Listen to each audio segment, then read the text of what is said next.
The Committee on Homeland Security will come to order. Without objection, the chair is authorized to declare the committee in recess at any point. Good afternoon.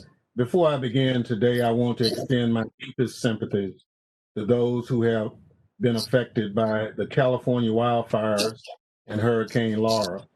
Hurricane Katrina devastated the Gulf Coast 15 years ago this week.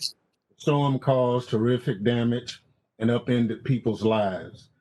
But through perseverance, hard work, and unyielding oversight of the federal disaster response apparatus, we built back better. As the residents of communities affected by Hurricane Laura assess the damage to their homes, they can rest assured that the committee will hold the Federal Emergency Management Agency and its federal partners accountable by making sure they provide the help communities need to get back on their feet. A key lesson from Hurricane Katrina is that the initial response was hampered by the inept leadership of an inexperienced, unqualified presidential campaign donor who had been appointed to head FEMA, the nation's emergency manager. The hurricane served as an important reminder that federal agencies should be led by experienced people committed to the mission, especially in times of crisis. Today, the country is in crisis once again, and inept leadership is stalling the nation's response. A global pandemic has crippled the nation since March, dramatically changing how American lives and work and keeping hundreds of thousands of children out of school. Hurricanes continue to batter coastal communities, and wildfires are ravaging the West Coast. In the midst of all of this, a presidential election is rapidly approaching. During this time of crisis, Americans are depending on the Postal Service to deliver life-saving prescriptions, essential goods, and importantly, the election ballots. The president, however, is waging an attack on the Postal Service to serve his own political interests. For instance, the president has told the public that vote by mail is rigged, illegal, or fraudulent over 100 times since March. Undeterred by the fact that he's been contradicted by DHS and the intelligence community. The administration has refused to provide funding to the Postal Service's needs to ensure it can continue to deliver for this nation over the long term. The president has openly acknowledged that he is depriving the Postal Service of additional funding because he is concerned that expanding voting opportunities will hurt re-election chances. To make matters worse, the Postal Service is now being led by a presidential campaign donor who does not even know how much it costs to mail a postcard. The Postmaster General implemented sweeping changes, and the Postal Service own internal documents confirm these changes have slowed mail service across this country this summer. These changes could slow the delivery of ballots during the fall elections, just as millions of Americans are choosing to vote by mail for the first time to avoid possible exposure to COVID-19. The Postmaster General has since paused his restructuring plan. He's refused to roll back changes that have already been implemented. It is time for the Postmaster General to demonstrate to the American people that he's committed to the mission and fit for the challenges ahead, and that the Postal Service will do whatever it takes to get election mail delivered on time. We cannot afford to have another heck of a job moment. More than that, the president must stop peddling disinformation that could suppress voter participation and undermine confidence in election results. It sets a bad tone. Just yesterday, Michigan's Secretary of State, who's testifying before us today, alerted voters to a racially charged robocall using lies to discourage minority voters from voting by mail. This must stop. We cannot allow disinformation to divide Americans and destroy our democracy. At the same time, People who prefer to vote in person must have the opportunity to do so safely and securely. That means, among other things, there must be enough polling places that are easily accessible to all voters, particularly low-income voters who are less able to travel long distances to polling places. No one should be disenfranchised because it is too hard to get to a polling place or because the line is too long. Before I close, I want to note that the House passed the HEROES Act in May and the Delivering for America Act last week. Both are essential to our elections this November, and I urge the Senate to act on them. With that, I recognize the gentleman from Alabama, Ranking Member Rogers, for any opening statement he may have. Thank you, Mr. Chairman. Can you hear me?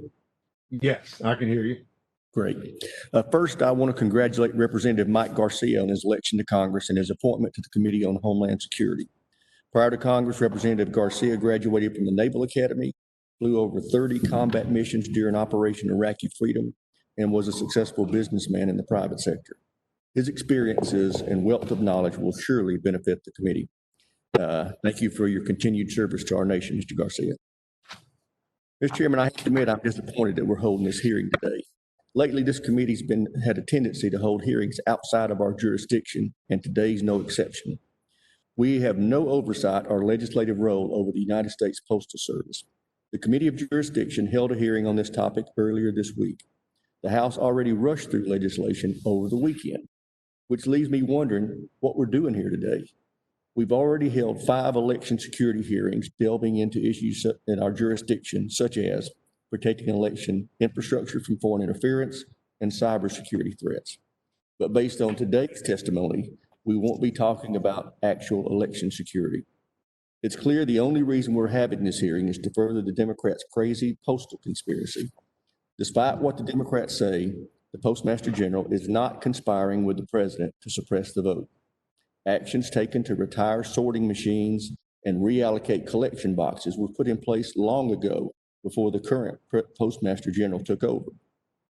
In fact, under the Obama administration, over 12,000 collection boxes were removed and more than 80 mail facilities were closed. One of the Democrats' favorite games these days is to oppose anything that happens under President Trump, even when President Obama did the same thing. The facts are the Postal Office is more than capable of delivering ballots to voters and returning them to election officials in a timely manner. The problem isn't with the Post Office, it's with the states. As the Post Office explained in 3 separate letters to state election officials this year, setting unrealistic deadlines for ballot requests and submissions could result in ballots not being delivered in time to be counted. You can blame the Post Office all you want, but when states like New York mail out over 30,000 ballots the day before the election, not even Superman could deliver them on time. The fact is, there's no perfect way to vote. Each method poses risks for fraud, manipulation, or error. But vote by mail has the least secure method, or is the least secure method of voting that we have. Vote by mail requires election officials to send ballots to every voter, regardless of whether the voter requested one. This is a tremendous administrative undertaking, especially for states trying to implement the system before November. It took Washington State nearly 10 years to fully implement the system. One of the biggest challenges is ensuring voting rolls are up to date before the ballots are mailed out. If they're not, live ballots will be sent to individuals who may not be eligible to vote or may even not be alive for that matter. This is a real problem. Los Angeles was recently ordered by a court to remove 1.5 million inactive voters from their rolls. Once a vote by mail ballot leaves the election officials, nothing is done to ensure it's received by the right voter. And that's only exacerbated when states allow ballots to be returned to unmonitored drop boxes. With no way to ensure the chain of custody, drop boxes only encourage election fraud and illegal ballot harvesting. We should also worry about the staggering number of ballots rejected by vote by mail elections. In California this year, over 100,000 vote by mail ballots were rejected. The Washington Post reports that 534,731 ballots were disqualified in 23 states in the 2020 primary season. NPR reports that 558,000 ballots were rejected in 30 states. All of these were vote by mail ballots. For everyone worried about making sure that every vote counts, this should scare you. It should also scare you that many states have procedures in place that enable ballots to be returned well after Election Day. In New York, it took 6 weeks to certify the primary election results for 2 of our colleagues. In California, it currently takes over a month to certify election results. How long will it take states to certify results this November? How long will the Americans wait to know who their president will be because of vote by mail issues? CISA has noted that delayed election results present a prime opportunity to spread disinformation and undermine public confidence in the election. If Democrats truly want to ensure every vote counts and protect the integrity of our election process, they should end this ridiculous postal conspiracy. They should work with us to encourage states to put in place realistic deadlines for mail-in voting, pass laws to prohibit ballot harvesting, and implement procedures to certify election results quickly and accurately. Mr. Chairman, it's important that one message leaves this committee today, and that is every eligible American has the right to vote and responsibly to do so this November. With that, I thank you and yield back. I thank the ranking member. Are reminded that the committee will operate according to the guidelines laid out by the chairman and ranking member in our July 8th colloquy. I now welcome our panel of witnesses. First, I'd like to welcome Ms. Jocelyn Benson, who is Michigan's 43rd Secretary of State. Now, if Ms. Slotkin is on this I'm here, meeting Mr. call, Chairman. I'd like to recognize the young lady from Michigan for the introduction. Great. Thank you, Mr. Chairman. I have the real pleasure of introducing my friend and fierce champion for Michigan's voters, Michigan Secretary of State Jocelyn Benson. Secretary Benson was sworn in as our 43rd Secretary of State in January of 2019, and she has really worked tirelessly since then to protect Michiganders' right to vote and the integrity of our elections. She was a Marshall Scholar and graduate of Harvard Law, an expert on civil rights law and election law specifically.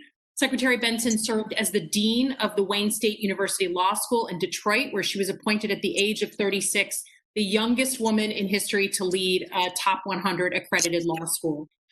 Secretary Benson has spent her career working to protect voting rights and election integrity. This dates back to her work advocating for the passage of Help America Vote Act. She was an investigative journalist and worked with the NAACP Legal Defense Fund.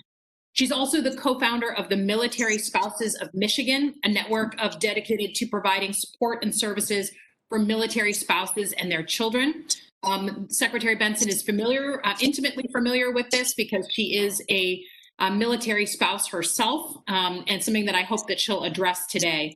And in 2012, when her husband was serving in Afghanistan, he had his own absentee ballot returned undeliverable. So I'm thrilled that Secretary Benson is here to share her expertise and her experience overseeing Michigan's elections with the committee, and look forward to her testimony. Thanks so much. Thank you very much. Next, we'll have Mark Diamondstein, who's been the president of the American Postal Workers Union since 2013. APW represents more than 200,000 Postal Service employees and about 1,500 employees in the private sector mail industry. Next, we'll hear from Ms. Tammy Patrick, a senior advisor to the elections program at Democracy Fund. There, she leads an effort to foster voter-centric election systems and provide election officials with the tools and knowledge they need to best serve their voters. Finally, we'll have Michael Adams, the 77th Secretary of State from the state of Kentucky. I appreciate you joining us today. Without objections, the witness's full statement will be inserted in the record. I'll now ask each witness to summarize his or her statement for 5 minutes, beginning with Secretary Benson. Thank you, Chairman, and thank you, Congresswoman Slotkin, for your very kind introduction. Chairman Thompson and members of the Committee on Homeland Security, thank you for inviting me here today. Democracy is a team sport, and every single one of us here can agree that we want this fall's election to be successful. We want to vote and we want our votes to be fully and equally accessible to every voter. We want the system to be secure and protected against any threats, foreign and domestic. And we want every citizen to have full faith that the election results are a complete and accurate reflection of the will of the people. The coronavirus pandemic, along with what seems to be near constant and escalating rhetoric and misinformation about our elections, has brought historic pressures on our ability in the states to meet this goal. In fact, just yesterday, as was mentioned, my office had to correct an unconscionable attempt to suppress voting through a robocall targeting voters in the city of Detroit that falsely threatened that voting by mail would put voters' personal information at risk with creditors, law enforcement, and health agencies. But meet the challenge ahead of us we must, and there are solutions to ensure that we can. I am here today to talk about those solutions and to emphasize that your partnership and the partnership of the U.S. Postal Service is an important part of ensuring that success. Now, earlier this month, we held a statewide primary in Michigan, which serves as a blueprint for running safe, secure, accessible elections in the midst of the COVID-19 pandemic. We learned that first, it's very clear that even in the midst of a global pandemic, people want to vote. More than 2.5 million Michigan citizens voted in our August primary, and that's the highest turnout that we've ever had for an August primary in our state. Next, citizens need to have a clear, reliable, and safe option to vote early, whether in person or by mail. In Michigan, more than 1.6 million citizens voted prior to Election Day. Now, importantly, this amount surpassed our state's previous record of nearly 1.3 million voters voting by mail or prior to Election Day, which was set in the 2016 general election. This dramatic increase underscores the importance of expanding absentee and early voting options to all citizens and ensuring they know exactly how to exercise those options. Finally, voters must have the choice to vote in person on Election Day without risking their health. Throughout our state, traditional polling places remained open for our August primary. We did no consolidations, and this will similarly be the case for November 3rd.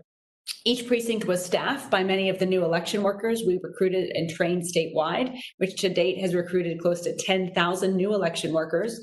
Our polling places were clean, calm, accessible, and sanitized repeatedly throughout the day. Lines were short or non-existent.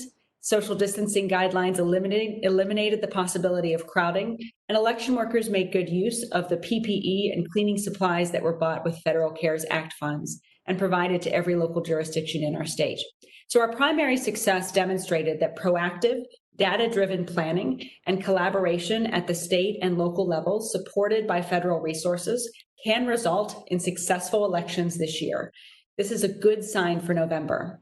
However, the emerging challenges in efficient postal delivery with the United States Postal Service have created enormous uncertainties for citizens in our state who seek to utilize an otherwise safe, secure, and reliable method to vote absentee. In Michigan, we're trying to do our part as partners in this effort. For example, earlier this year, we prioritized coordination and communication with our state postal service leadership. This led to numerous operational improvements for us and for them, a true partnership. For example, we redesigned our ballot envelopes to better move through the system as quickly as possible and reduce errors. We're also placing close to 1,000 secure, monitored ballot drop boxes with clear procedures and protections in place regarding chain of custody of ballots throughout the state for voters to utilize to return their ballots. But at a time when record number of citizens want to vote and want to vote by mail, nothing can truly replace the full utility of a functioning postal service. So we hope the federal government prioritizes fixing these issues or we face potentially significant challenges come November.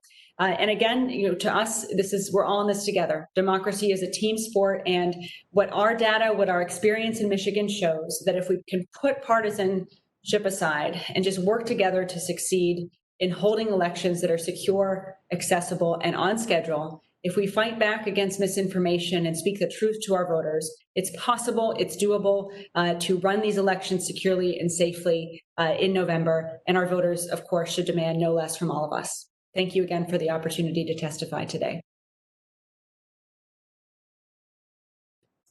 Thank you very much for your testimony. I now recognize Mr. Diamonstein to summarize his statement for 5 minutes.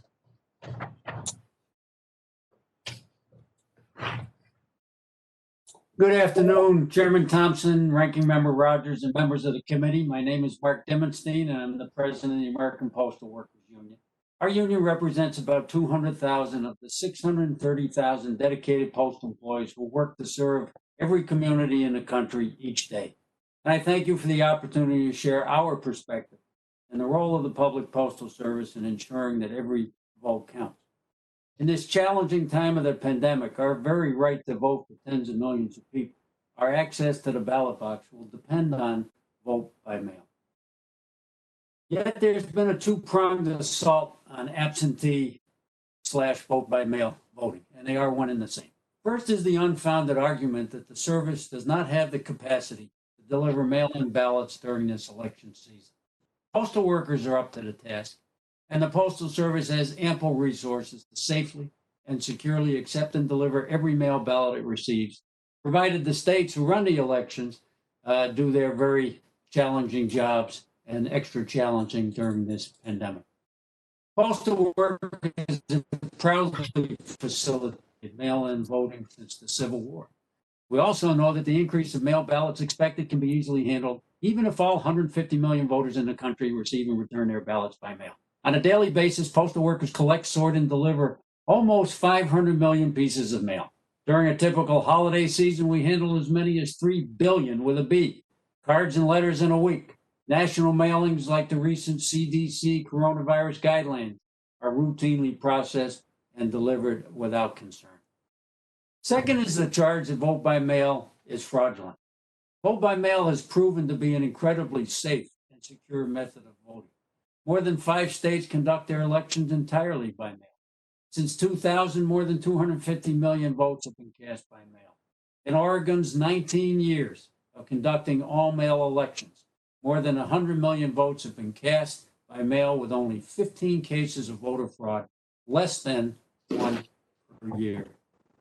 Claims that vote by mail is rife for fraud are not only simply false, they're also an offense to the postal workers who take our oath of office and our commitment to preserve the sanctity of the mail seriously. It's in our DNA to treat the mail like it's our own, and handling election mail properly is even more of a sacred obligation for postal workers. While we have certainly had our differences in his short tenure with the Postmaster General, Louis DeJoy, last week he did commit to investing resources to ensure vote by mail success, and has thus rejected the voter suppression tactics of some of the vote by mail most vocal critics.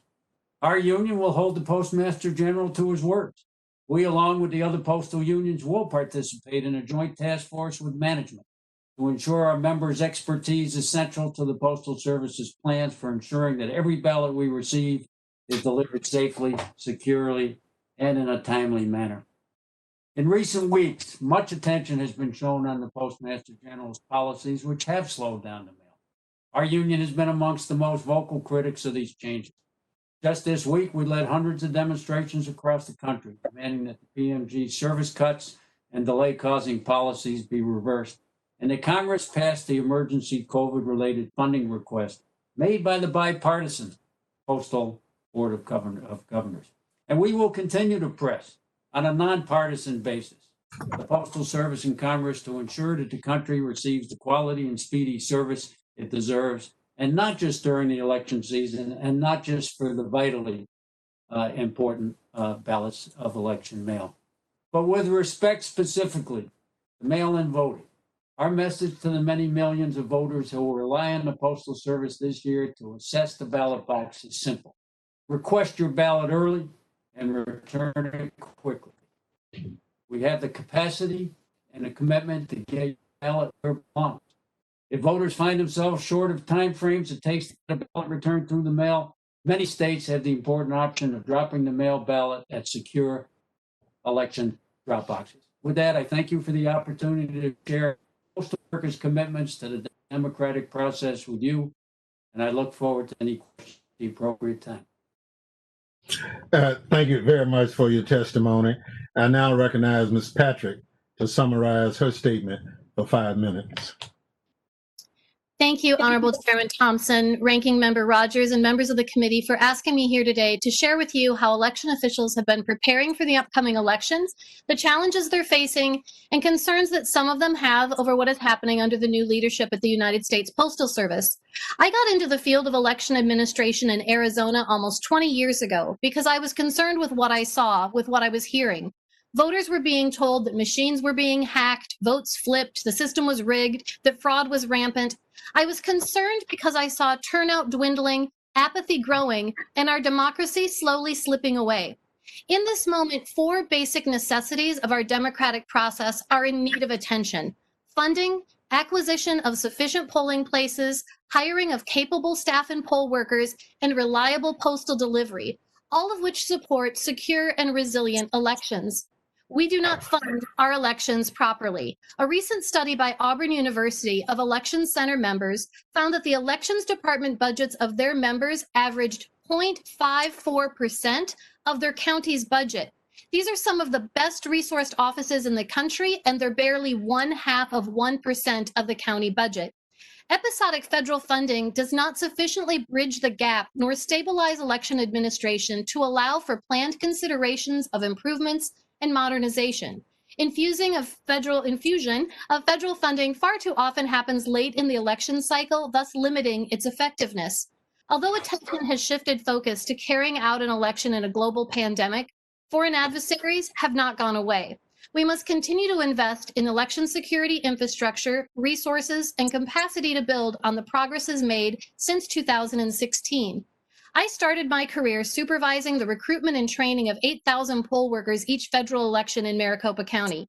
The county hired hundreds of temporary staff as warehouse personnel, delivery drivers, voter registration clerks, processors of provisional ballots, and many of those positions, just like the poll workers, were retirees. We filled the halls of our tabulation facility with card tables of processing boards to ensure that every eligible ballot was authenticated, processed, counted, and it was never done by election night. In 2020, those tables will need to be further apart. In 2020, many of those workers will decline to serve. In 2020, we also are not out in the community providing voters with information as we would in a normal election year. Instead, we are more reliant upon social media platforms and reaching voters online. This reliance increases the opportunity for mis- and disinformation to prevail, to spread, to sow chaos, and to cast doubt on the very legitimacy of our election. Since the Civil War, as we heard, ballots have been entrusted to mail carriers for safe delivery. Over the past 10 years, we've made great strides in fostering a collaborative relationship between election officials and the Postal Service. And for tens of millions of American voters, their ballot is handed to them not by a poll worker, but by their postal carrier. And we've seen USPS embrace their role in what I often refer to as delivering democracy. It isn't just another envelope, it's someone's ballot, it's someone's vote. So we've established protocols, the tracking of election mail throughout the process, the sweeping of plants for ballots in increasing frequency as election day draws near, with nightly all clears verifying that all ballots have been processed and are on their way to their final destination. But some of these efforts require overtime and some require late trips, both of which have been called into question lately. Although the Postmaster General made statements in an effort to clarify the situation in his recent testimony, there is still some confusion amongst postal employees, election officials, and most importantly, voters. Some will say that it's only delayed by 1 day, but in many states, 1 day is a day too late for the ballot to count. We know that every election there are interruptions of service. Hurricanes, fires, tornadoes, floods. Indeed, 9/11 was an election day in New York City. But we're in a global pandemic and do not know where the next hotspot will be, nor when it will hit. Our democracy depends on people, and people can get sick. Ballots mail out to voters in less than a month. Military and overseas voters' ballots will go out in every state in the nation on September 19th. We don't have much time. The runway is running out. The American public is tired, frustrated, grieving the loss of more than 180,000 souls. For voters who opt to vote in person, they need to be provided with safe options that do not cause them to have to choose between their health and ability to participate. They need to be assured that in this moment, it is safe and secure to vote by mail if that is what they choose. In this moment, their voting booth may very well be their kitchen table, their ballot box, their mailbox. In this moment, they need to be reminded that their voices will be heard and their votes counted. I look forward to answering any questions you might have. And thank you again for the opportunity. Well, thank you very much for your testimony. Finally, I recognize Secretary Adams to summarize his statement for 5 minutes.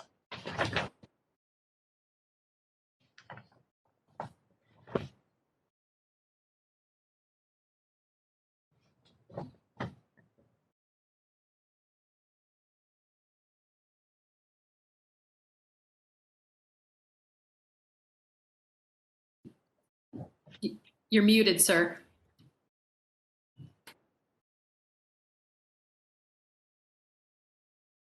Ethan, I think he's I've only muted. done like 1,000 of these in the last 4 months. I think I'd figure that out. Thanks. I'll start again. Mr. Chairman, members of the committee, good afternoon. I'm Michael Adams, Kentucky's Secretary of State. I was sworn in January 6th of this year. Talk about hazing the new guy. Despite the challenges we faced this year, Kentucky has a good story to tell, and I'm honored to have the opportunity. On March 6th, Kentucky diagnosed its first case of COVID-19. 10 days later, our governor, Andy Beshear, a Democrat, and I, a Republican, jointly agreed to delay Kentucky's primary election from May 19th to June 23rd. Before long, we knew the virus would not be gone by June. Our legislature, at my request, came together across party lines to grant a Democratic governor and Republican Secretary of State new joint emergency powers to change our election methods, but only if the governor and I acted together. To make a change, we must both turn the key. It was obvious that flexibility in our election system was needed.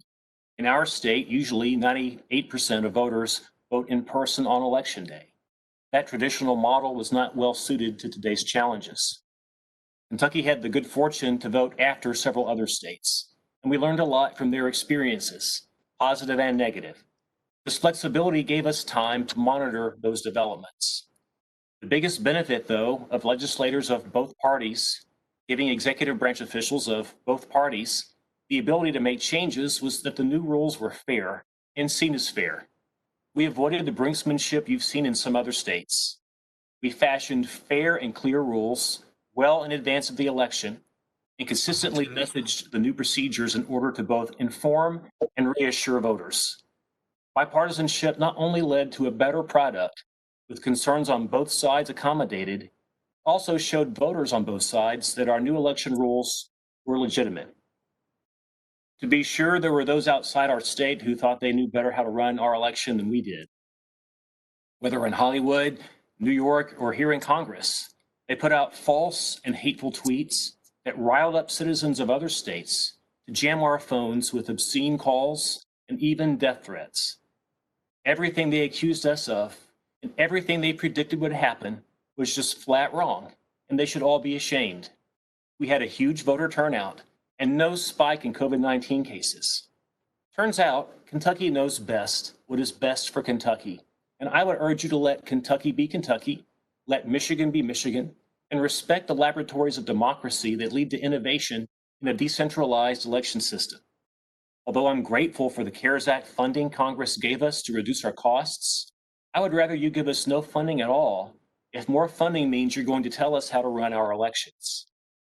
In our state, we found that what made the most sense for our June primary was no excuse absentee voting, as we had a severe drop off in the number of available poll workers in voting locations. For November, with turnout expected to more than double that of the primary, we are tightening the absentee voting standard somewhat, preserving it for those who need it due to age or health concerns, but also not overwhelming our infrastructure, our county clerks who process the ballots, and our postal system. In both elections, we've utilized an absentee ballot request portal linked to our driver's license database so we can verify voter identity. We also track ballot envelopes with barcodes and signature match every single one before the ballot is counted. Both for our primary and general election, we've offered weeks of early in-person voting. I found that Kentuckians of both parties want to vote in person if they can. And as we showed in June, we know how to conduct in-person voting safely. Although I support absentee balloting for those who need it, early voting is a far less expensive and labor-intensive way to conduct an election. It takes the pressure off election day voting sites. Having more election days also spreads out the crowds, facilitates social distancing. One silver lining of our pandemic primary is that it prompted an upgrade of voting equipment in some of our counties where prior voting equipment did not allow for a paper trail. This was due to HAVA dollars that you appropriated us in December. Otherwise, it would not have been possible.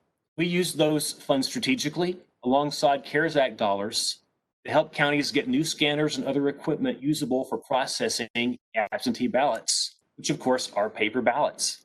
For me, the gold standard is paper ballots counted electronically, so we get the speed of a quick count but the security of a paper trail. It was a goal of mine over this decade to introduce paper balloting to every Kentucky county, but now it won't take nearly that long.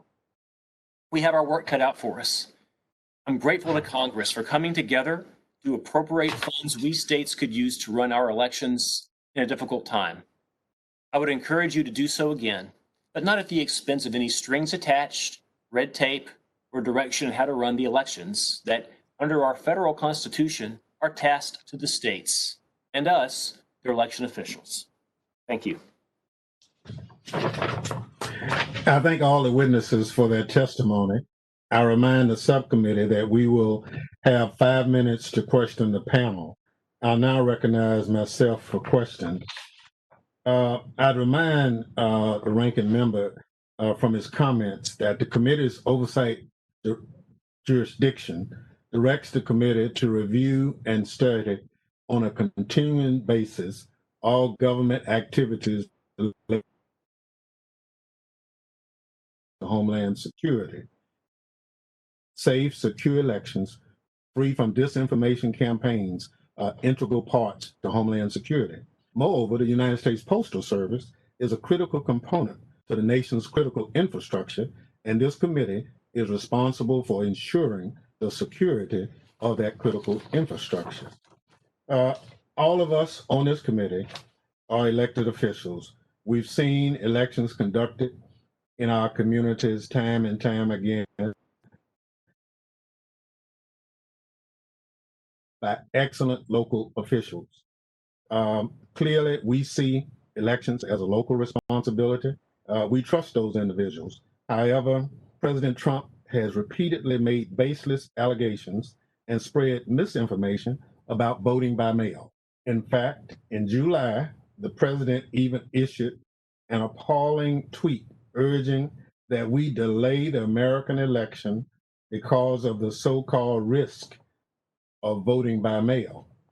Ironically, we know that the president votes by mail, the first lady votes by mail, the postmaster general testified that he plans to vote by mail as he's done for many years.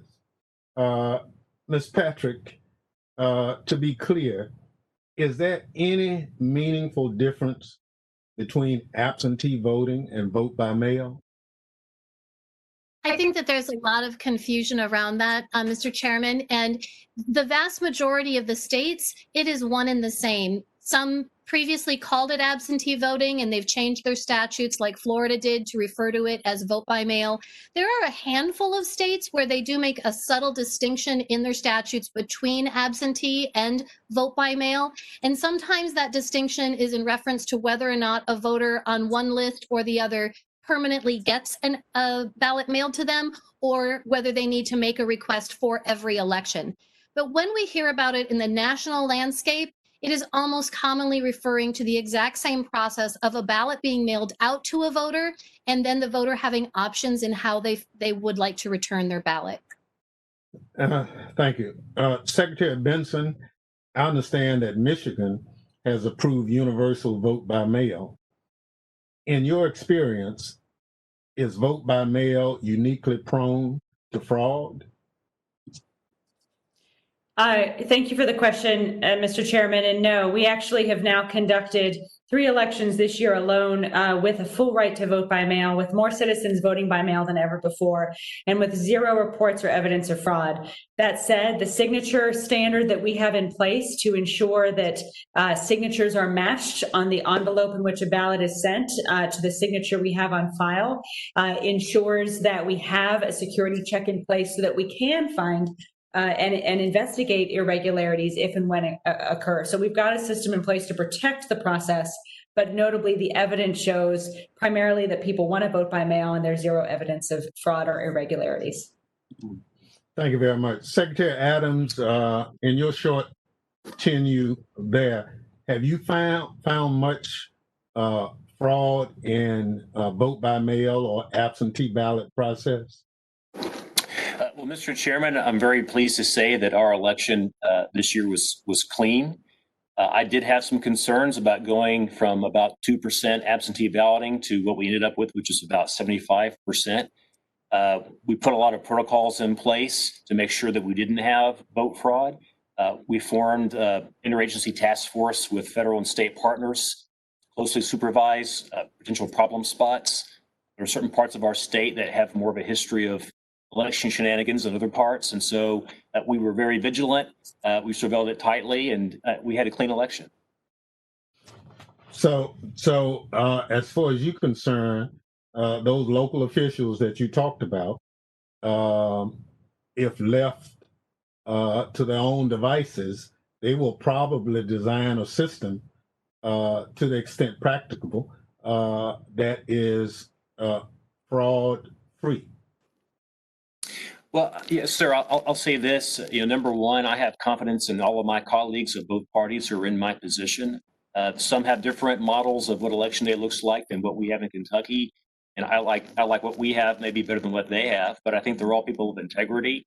They're all people held accountable by their voters to have clean and fair elections. But I do think that local control is best. State control is best. It enables us to design the system that meets our specific needs. And with respect to fraud, we have really tight protocols here in Kentucky. As I referenced in my testimony, we require the voter to apply for the ballot. We run that through database, make sure all the information is correct, and we then track the ballots, barcodes, and then we signature match every single one. And these are best practices that we've seen in other states. We've implemented those here. So to be clear, I think all things being equal, voting in person is the gold standard. But we're in unique times, and we've got to acclimate to that. Thank you very much. In the few minutes I have left, this is to Demon Sting. In the few minutes I have left, let me thank you and the members for all you've done to fight for our nation's postal service. The postal service is a good public good, and in rural areas like the one I represent and where I live, it's truly an essential lifeline. How have the president's efforts to politicize the postal service hurt this institution? Well, look, this is an institution, Mr. Chairman, that has 91% favorability rating from the people of this country. Throughout the political spectrum, it's equal, whether someone identifies as a Republican or Democrat, independent, libertarian, green, or whatever. So when the top official of the land calls the Postal Service a joke, consciously says they're withholding needed emergency COVID relief funds so that the post office will not be as successful in serving the people of the country and vote by mail. Rails that package rates should be raised 4 times, which would be a detriment to every single consumer in this country and every single e-tailer. It undermines the people's confidence in the Postal Service, and for us as postal workers in the front lines, and especially in the front lines as essential workers in this pandemic, it's an insult. It also paves the way to a privatization agenda, Mr. Chairman, because that is the agenda of this White House. It's in writing. You're not hearing this from me. It was in the June 2018 Office Management Budget Report. But to get to privatize, that means dismantle, break up, and sell to private corporations for private profit. you have to, when you have 91% approval rating, you have to break that bond, because the people will never allow something that they feel so strongly about to be taken from them. And the way you try to break that bond is you degrade and you undermine service so it doesn't work for the people of this country. And we're in a moment where we're hearing from customers all over the country that the service that they're used to is not there, and it needs to be restored, and needs to be restored quickly. Well, thank you, and I thank all our witnesses for being here today. I now recognize the ranking member of the full committee, the gentleman from Alabama, Mr. Rogers, for questions. Thank you, Mr. Chairman. And as you and I both have talked about for years and expressed our frustration for years, for the 16 years we've been on this committee, we don't have the broad jurisdiction we think we should have. And I would be thrilled if, in fact, we had the jurisdictional reach that you described earlier, but I respectfully disagree that we have any jurisdiction whatsoever over the topic of today's hearing. Having said that, Mr. Adams, you heard Secretary Benson describe how safe her in-person voting was in her state because of the distancing and the sanitization. Do you find that in-person voting is unsafe in Kentucky? No, sir. I'm very proud that we had hundreds of thousands of people vote in person in Kentucky, and we had no spike in COVID-19 cases. We have had a spike subsequent to that coming after the 4th of July holiday weekend, and we've hit a new plateau since then, fortunately. But no, I'm really proud of the fact that we conducted in-person voting safely. We did that by offering election day voting at vote centers where any person in the county could go vote, regardless of race. But we also had 2 weeks of early voting that helped us space out the crowds and ensure social distancing. But I'm very, very confident that we can repeat that. I think we'll have a lot more people vote in person in November. I'm proud that we had high turnout in our primary. We had about 29%. That's pretty good for us. I think we'll have about 72% in November. And I'm concerned about overwhelming our load capacity with absentee ballots. So I'm not going to run down absentee balloting, but I don't think that's the full solution by itself. I think we have to have in-person voting also. And I found that opinion not just among Republicans who are dubious of voting through the mail system, but also from a lot of Democrats. Well, let me ask, do you believe one method of voting is more secure than any other method? I think all things being equal, voting in person is preferable. I will say that we haven't had, that I've seen in my reading of history or otherwise, any sort of mass conspiracy to steal a statewide election since about the late 1940s. We had a very famous case then, but we still do have election fraud. It's intermittent, and it tends to be in local races, usually a county executive race or a mayor race. You've got a small jurisdiction. It takes very few votes to steal it.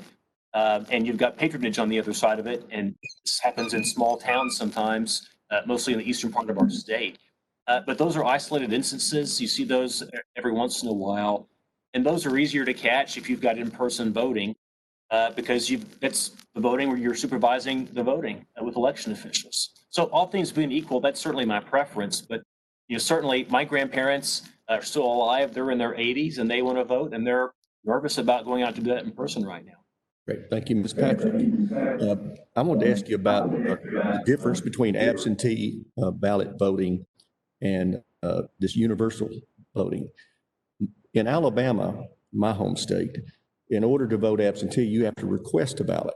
In my understanding, and up until this election, we had about 12 different reasons that you could vote absentee. They were pretty broad. But in this year, during the pandemic, there's no reason necessary. If you want to vote absentee because you're just remotely worried about being exposed to the virus, you can vote absentee. How, in your view, does that differ from universal voting? My understanding in universal voting is that everybody on the voting rolls is sent a ballot. Is that not correct? So it's a question of semantics, Mr. Congressman. So I often talk about voting by mail or absentee voting as an evolution. And every state in the country started out with there being an excuse being required for absentee voting. And then what has happened over time is that the excuses either grow in number and then eventually they get removed and you have no excuse absentee. Some states have kept that no excuse absentee terminology or phraseology. Others have then changed it to say vote by mail. What has happened in the next stage in the evolution is that very often a voter, the voting population tends to like to vote by mail or vote absentee, and then a jurisdiction gets overwhelmed with all of the applications. I saw this in my own home state of Arizona when I was a local election official there. We had a lot of people, and every time they send in an application, particularly for states where it has to be for every election, and we saw this in the primary elections of election officials being overwhelmed with all of these applications coming in. I did a study, and it turns out that each one of those applications ends up costing around $1 for processing, for postage. So every one of those applications has a cost associated with it. And year after year, we found the same voters were sending in the same application. So then states moved to a permanent absentee list. And that's where my former state of Arizona sits right now, with 60 or 70% of their voters on a permanent list. And that's when the other states then go to that final stage of all mail elections. So in this moment, universal vote by mail is a phrase that is being used that, quite frankly, has never been part of the lexicon. I've worked on the EAC's voting voluntary system guidelines and the glossary of those documents for years, and it's never been referred to as universal vote by mail elections. And so in this moment, we're seeming to redefine phrases that are being used as though there is a definite distinction across all states. And unfortunately, it's just not the case, because you do have states where they have both. They call it absentee voting if you're 65 years or age or older or have a permanent disability and you're on a permanent list, or they call it vote by mail if you send in an application to vote in that specific election. So unfortunately, we have so many different terms. Some of those terms are used for the same process, and some of the processes use different terms in a given state. Right. So Well, I hope that helps clarify. Well, the concern that I've got is, I was a county commissioner back in the 1980s, and I'm familiar with how we ran the processes. And we always had problems trying to keep our voting rolls cleaned up, because people move, people die, and it was a perpetual problem and continues to be. And I worry if we just start sending ballots out to people because they're on voting rolls, that it couldn't lead to fraud. But with that, my time has expired. I thank you for being here, and I yield back, Mr. Chairman. Thank you very much. Chair recognizes gentleman from New Jersey for 5 minutes, Mr. Payne.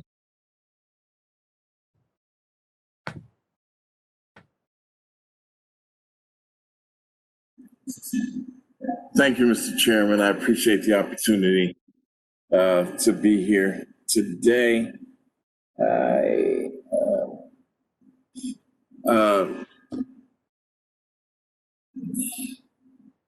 In addition to accepting ballots returned by mail, many election officers giving voters the opportunity to return ballots in drop boxes throughout the cities.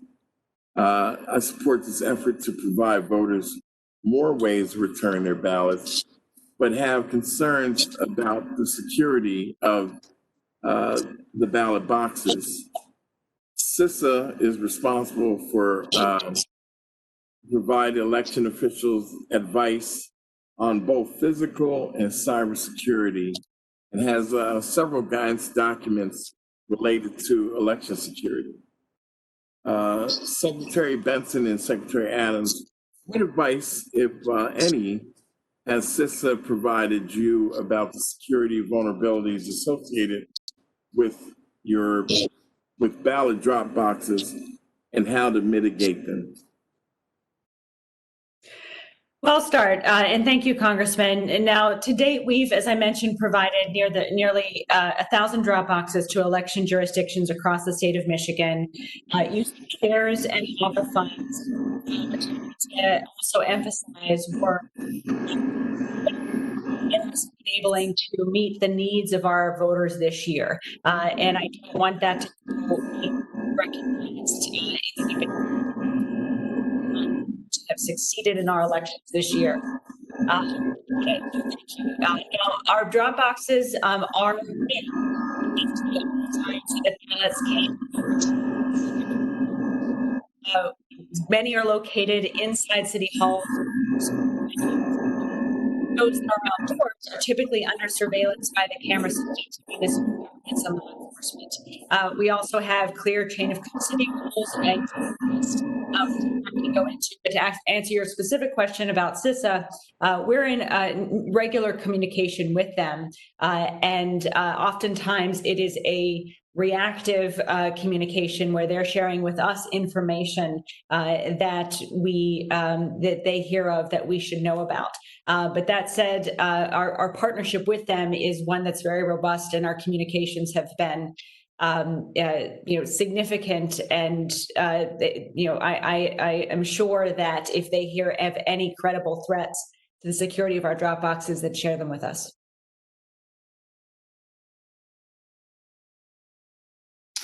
Hi, should I go ahead? Go ahead, Secretary. Oh, okay, thanks. Sorry about that. Thank you, Representative. So I'll just second everything that Secretary Benson has said with regard to CISA and drop boxes. I'll add this. This is pretty novel for our state. Again, historically, we have about 2% of voters vote absentee. There really hasn't been a demand to necessitate drop boxes. They're expensive. They're about $2,000 a piece. They're like tanks. So it's an expense that we haven't invested in historically. But I found, interestingly, that the demand for drop boxes in my state in the primary came from Republicans.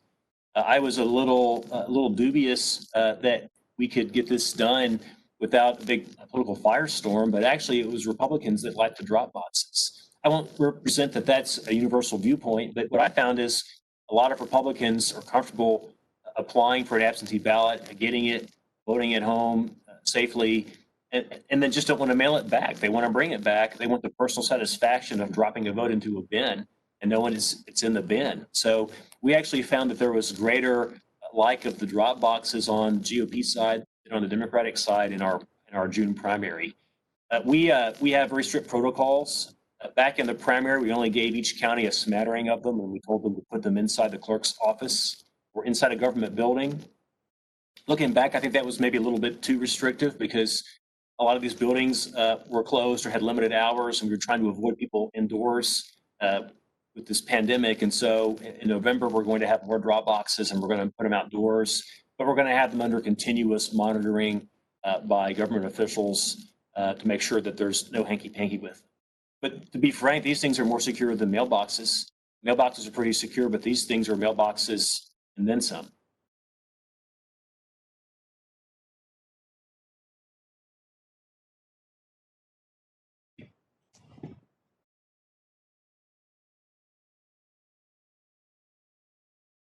You have to unmute yourself.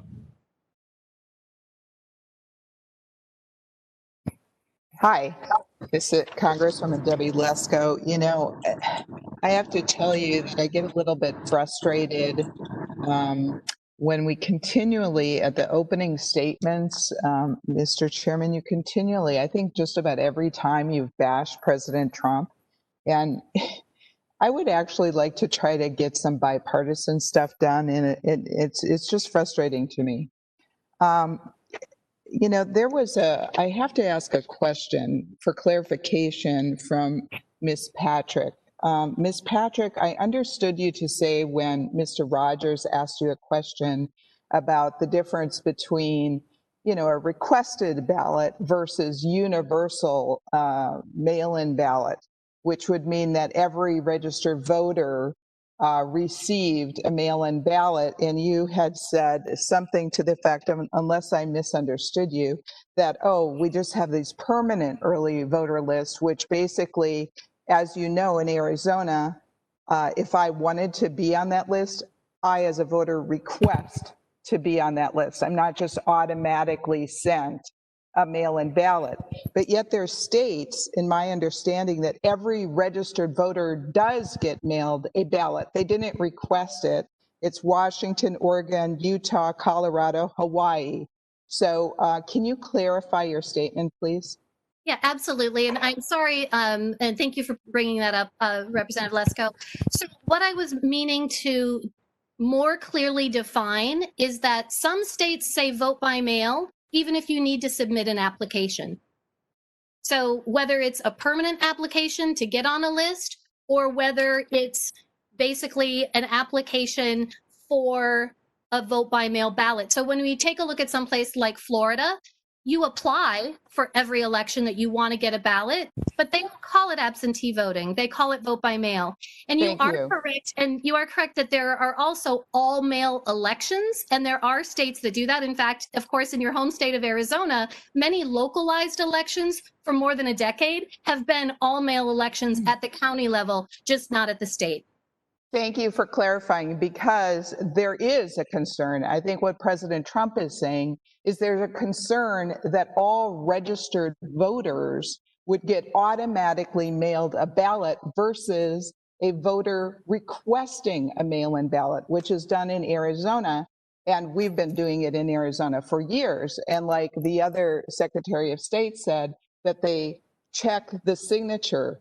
But I guess I'm going to ask the Kentucky Secretary of State, don't you think there is a risk of voting every single person on the voter registration list a ballot? Because I don't know about in your state, but in our state, there's certainly the voting rolls aren't always updated. So you're going to have people that are still registered at an old address.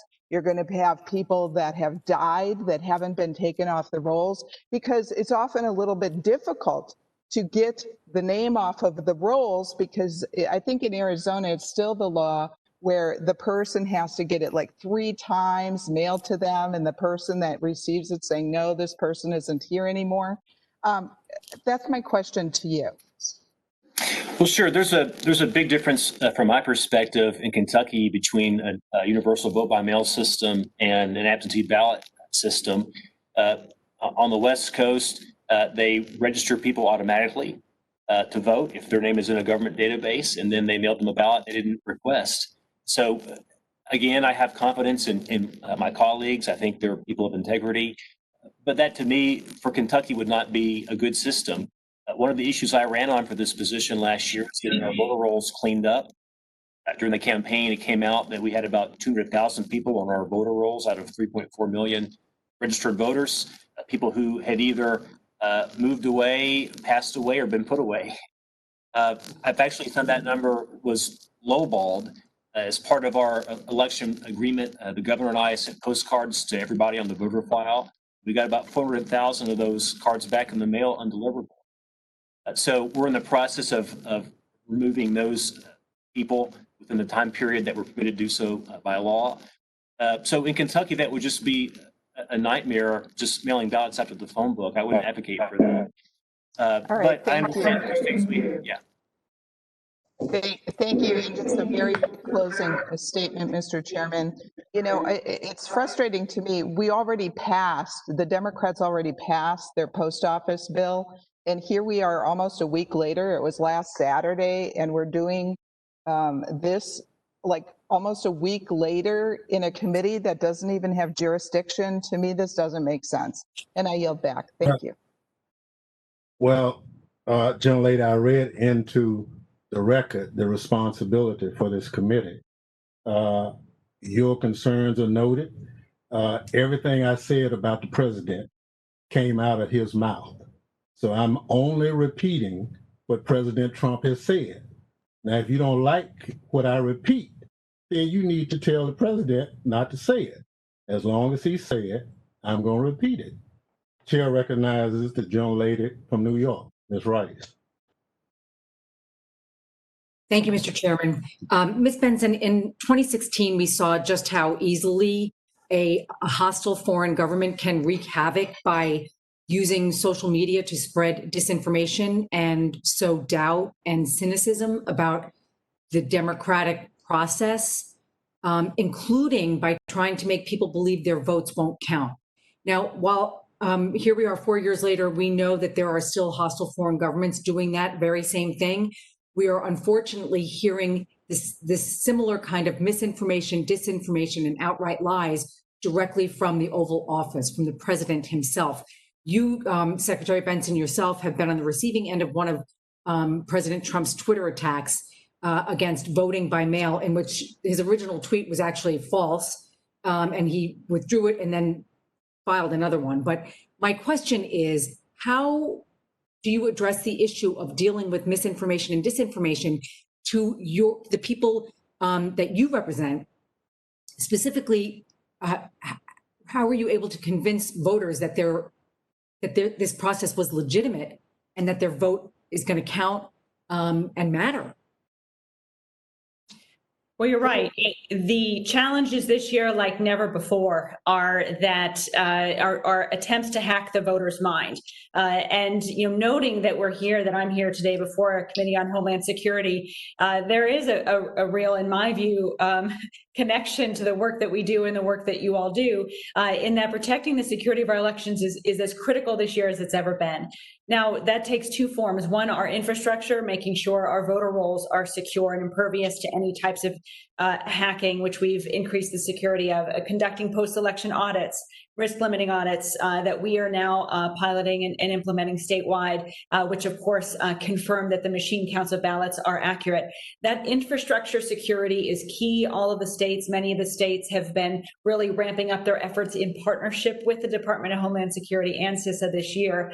And then that feeds into our work to protect voters from efforts to hack their mind and sow seeds of doubt about the integrity of our elections. The bottom line for me is that this year, the results of our elections in Michigan, and I believe nationwide, will be an accurate reflection of the will of the people. Our elections will be secure. What the unknown is, what the biggest challenge is ensuring that everyone knows that regardless of who they vote for, that they will have faith at the end of the day that the system was secure and that their vote was counted. Now, efforts to sow those seeds of doubt in our electorate's mind have come from domestic sources and from foreign sources this year more than ever before. What we have done is a number of things, in part constant communication with our colleagues in other states, because none of us need to recreate the wheel and we're all dealing with this together. There's a lot of bipartisan collaboration with the secretaries this year that I'm really proud to be a part of. Secondly, we have established a website, michigan.gov/election security, which we will keep up to date, pushing back on every rumor or piece of misinformation that's reported to us, and proactively also sending out information that gives voters confidence that we're on it, that our system is secure, and that our decentralized system of elections in Michigan, where we have 1,500 local jurisdictions all running elections, actually helps to eliminate the possibility of any type of massive or statewide effort to impact the security of the system. That said, we all have a role to play. We at the Secretary of State's office can get out the trusted information and develop it, but we all have a role to play. You all have a role to play. Every voice has a role to play this year in sending out that trusted information, being trusted messengers of that information on social media and otherwise.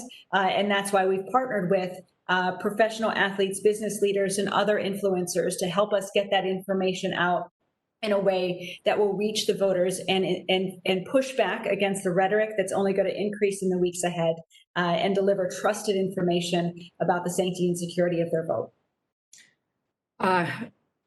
Thank you. Secretary Adams, you mentioned something that, brought me back to what happened here in New York, my home state, on our primary day back in June. Because of the pandemic, more people took advantage of voting by mail because they did not feel safe going to vote in person.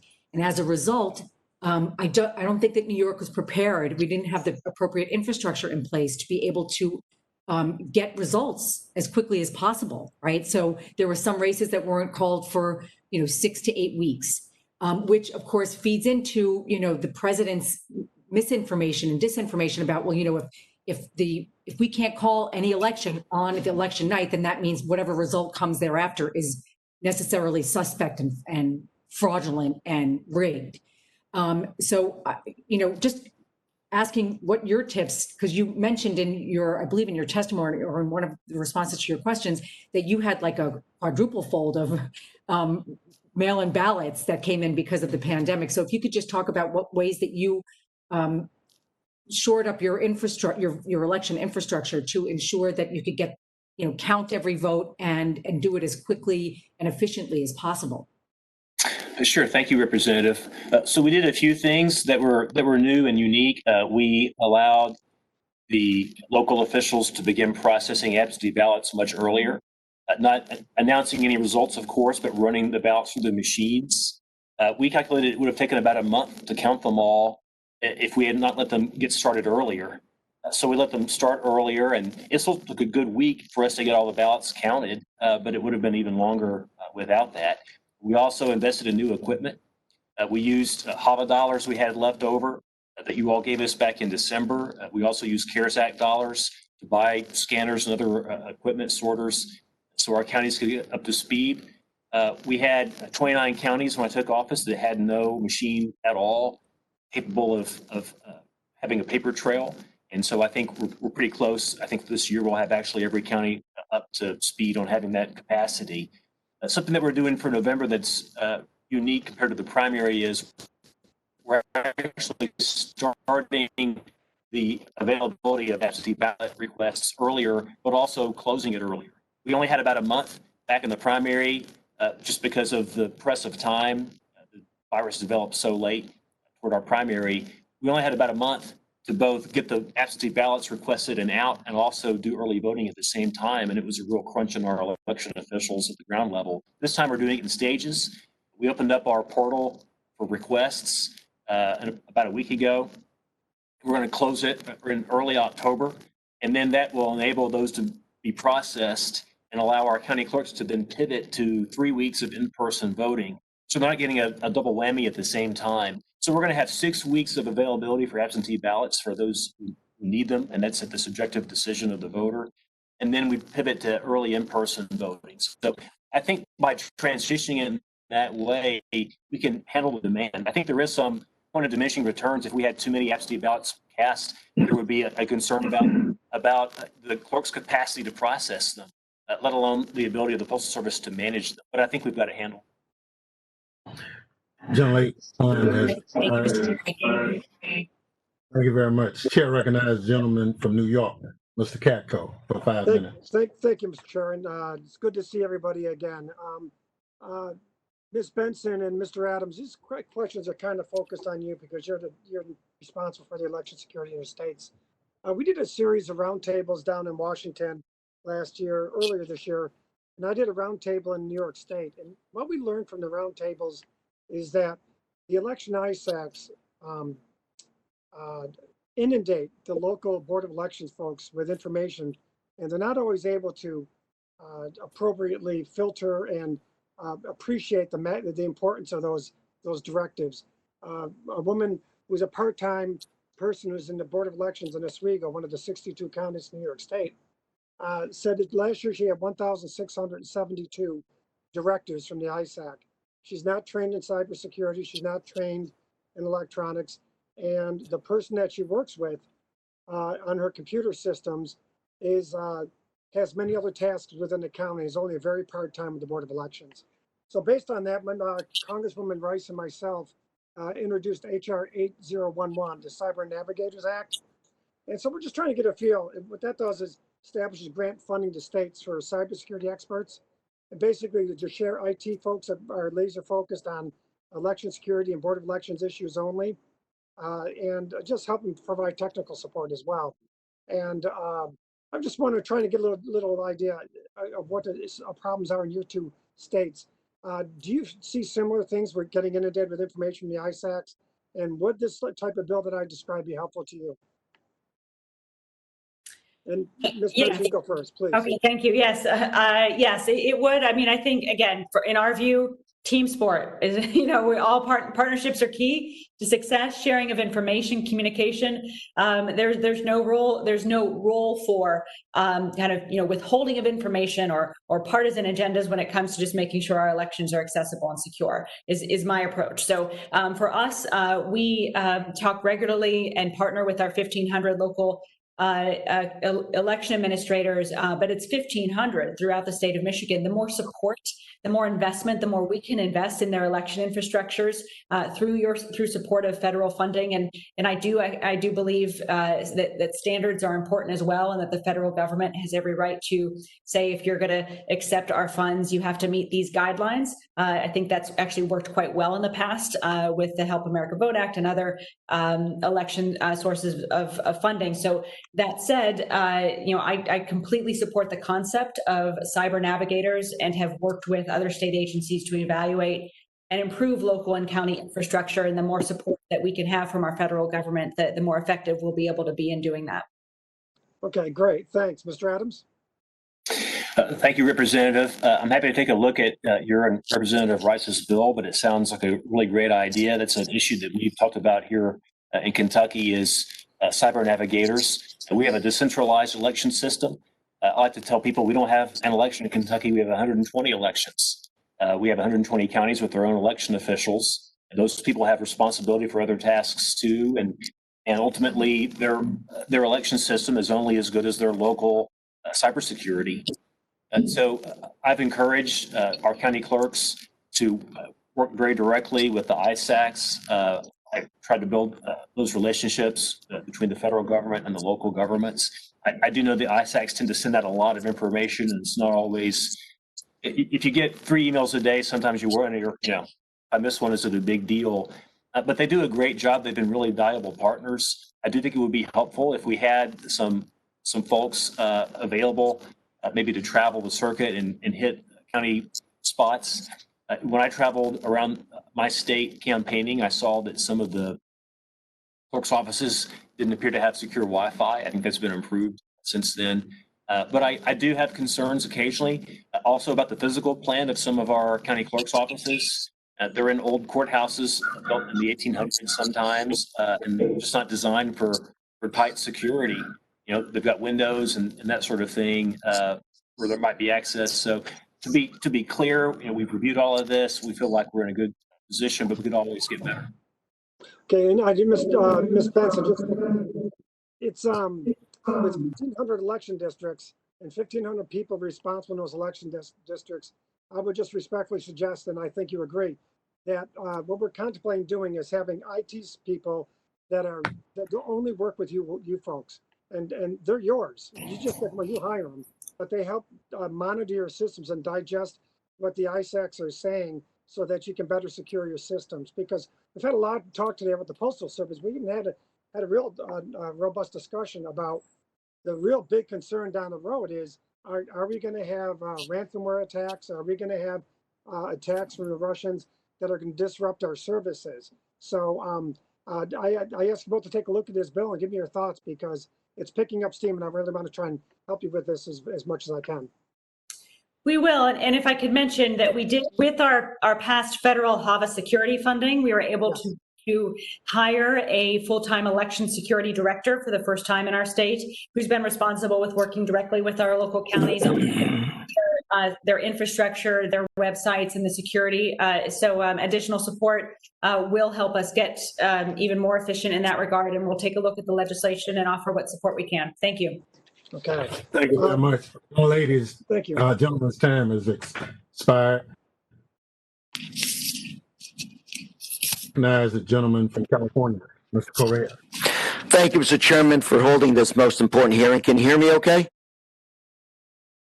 Can you hear me? Yes? Yes. Thank you very much. I wanted to follow up on some of Mr. Katko's comments, and I have a question directed at Secretary Benson and Secretary Adams. As you know, Russian interference in the 2016 election is well documented. Their attempt to influence our election, and 21 states actually were breached by cyber attacks. So my question to both secretaries is, are you seeing any repeat of the 2016 elections with reference to cyber attacks, cyber probes of your systems today? Secretary Adams, would you like to take that, or would you like me to? Sure. Thanks. Thanks. Yeah, sure.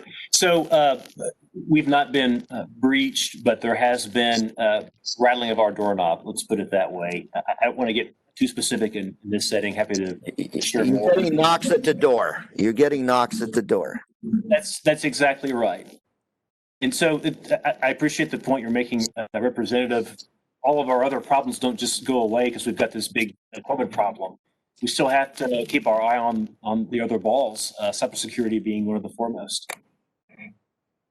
And I'll just add, we have been consistently monitoring in partnership with our local governments and the federal authorities the potential for threats. We've also increased the security around our qualified voter file, implemented statewide audits, and convened an election security task force with national experts, including representatives from federal government, to help advise us on how to increase the security of our system. So that said, we have not encountered, as our neighbors in other states may have, any significant attempts at the state level or at any local levels to interfere with our system. But we're 60 days out, and a lot can happen in those 60 days. So the bottom line for us is we are prepared, if that knock comes, to push back and also to publicize it and raise awareness about it, so that people know the facts and the evidence of what has happened and exactly what we did to stop any potential attack and protect our system. So we're prepared to protect the system, and we're prepared to identify any attacks before they occur. And I'm confident that we will if that happens. Another question to Secretary Benson and Secretary Adams. This morning as I was driving into work, I heard a story on the radio that nursing homes, the seniors that are nursing homes, there's a concern that they may not be able to have their votes counted because they rely on vote by mail exclusively to vote. And I thought to myself, what about our servicemen and women around the world that also vote by mail? What assurances are there? What steps are you taking to make sure that seniors and our service members have their votes received and counted at your local respective states? Thank you very much. Thank you, and that's such an important question on both fronts, and I'll take both. And it kind of is captured by the bottom line is we're doing everything we can administratively within our existing statutory authority in Michigan and the funding that we have to secure and ensure the votes of our seniors and our military and overseas voters are counted. But we have some challenges, and I'll talk about that for our senior citizens, making sure that either drop boxes are accessible, are available to those who may not feel comfortable returning their ballots through the mail, are important, and identifying the specific needs of each particular community is important, and also, of course, protecting them from outside individuals coming in at this unique moment in the pandemic. So where we've also had to move polling locations that were in senior centers to other locations, we've done that ahead of time, proactively in most cases, to also protect the health and safety of those individuals, and then work to ensure that they can still access their vote either through the mail, voting early, or in person. And again, that underscores why choices are so important. With regards to military and overseas voters, as Congresswoman Slotkin mentioned earlier, I have personal experience with this as a military spouse. And in Michigan, ballots can be electronically delivered to overseas voters, but must be returned via U.S. mail. And that's in our law. I've called on our state legislature to change that and allow the electronic return or the fax return from military members overseas and their spouses and their dependents in particular. But we're waiting on them to act.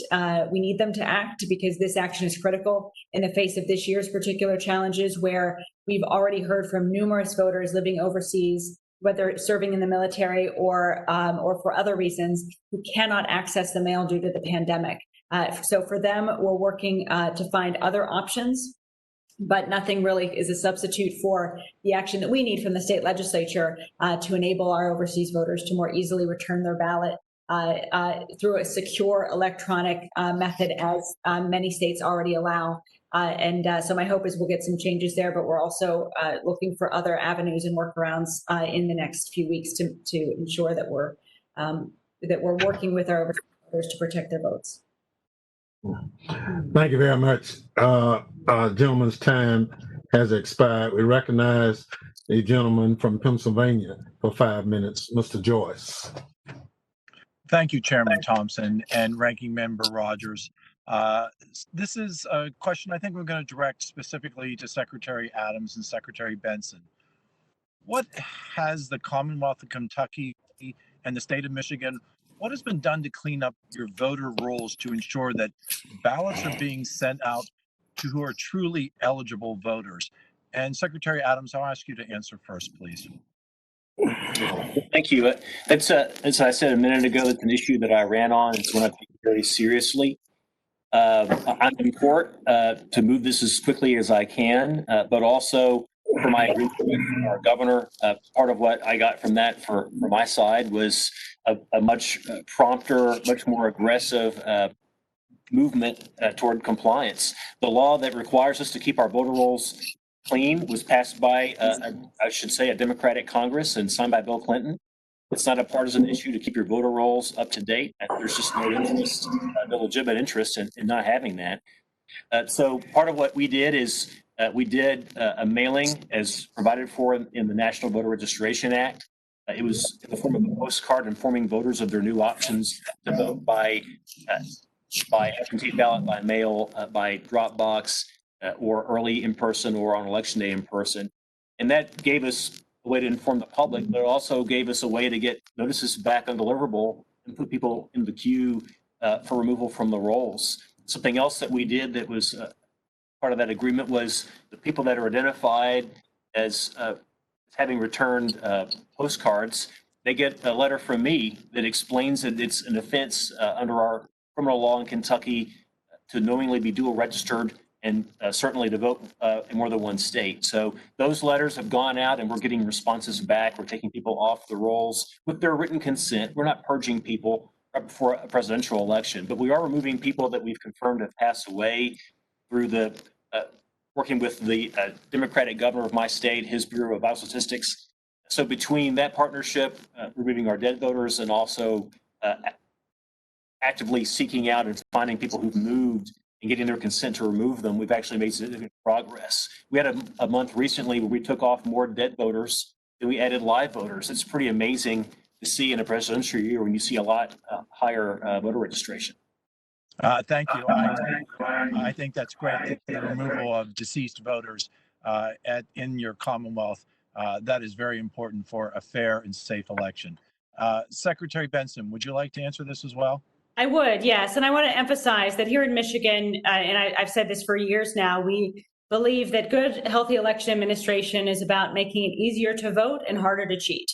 And the efforts that we've implemented to clean up our voter rolls really began on day one when I took office and I joined ERIC, the Electronic Registration Information Center. That partnership, which is a collaboration of the majority of states, I think close to 30 now in our country, enables us to be in constant and frequent communication to track individuals who who move to other states and perhaps register there. Enables us to then update our records accurately, and it similarly enables us to proactively identify and remove voters once they've been deceased. So joining ERIC was very critical as a first move. Secondly, what we've done is implement automatic voter registration. Now, what that has done is not only made it easier, much easier than ever before for our citizens who are eligible to vote to become registered voters, but it also requires us every time someone comes to our office to get a driver's license or state ID or update their license or ID, we check their voter registration record, and we can increase the accuracy of our voter rolls daily now. One of the most interesting and unexpected side effects of implementing AVR has been that we're able to now consistently daily across the state confirm or update or correct errors in our voter registration record that may have accumulated over years. The last thing that we did, and this is important, for the first time in 9 years, we did a statewide mailing, which is Secretary, my colleague from Kentucky has emphasized, and many other of my colleagues as well, is key to also, in addition to what I just talked about, making sure we're touching every voter and identifying inaccuracies or outdated records. So our statewide mailing, which was conducted this year, which was, of course, our mailing to every registered voter of information of how to vote by mail and an application. I'm just gonna interrupt you because I just have a few seconds. And Secretary Adams, We know that in New York, over 30,000 ballots were mailed to voters just a day before the June primary. What are you working to do to make sure that ballots are mailed out sooner so that you're not scrambling as the election approaches? Well, for our normal default in our law is a voter can request an absentee ballot with up to 7 days before the election, and the county clerk has a week to send it back. Well, that's election day, so we changed that for November. We actually have a deadline of midnight of October 9th for the voter to request an absentee ballot in case, other than in case of a personal medical emergency. So we have an earlier cutoff to apply for the ballot, but that also gives the clerks the ability to get it out there faster. Thank you. Gentleman's time has expired. Chair recognizes Jim from Illinois for 5 minutes. Ms. Underwood. Well, thank you, Mr. Chairman. The integrity of our elections is essential to the preservation of our republic. The ongoing COVID-19 pandemic has heightened the need for greater flexibility in how, when, and where people vote.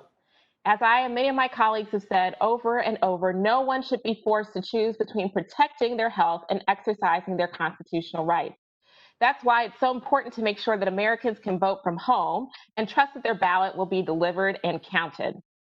In addition to its many other essential functions, like delivering medicines to the 80% of American veterans who receive prescriptions through the mail, the Postal Service is a critical part of our election infrastructure. During a pandemic, a well-functioning Postal Service is more important than ever for holding a safe and accessible election this fall.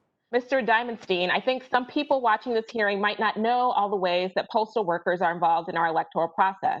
Can you briefly describe from a postal worker's perspective why a functioning postal service is so important for a safe and accessible election? Well, thank you for the question, Congresswoman. Well, from the standpoint of view of the postal workers, we touch the mail at all aspects.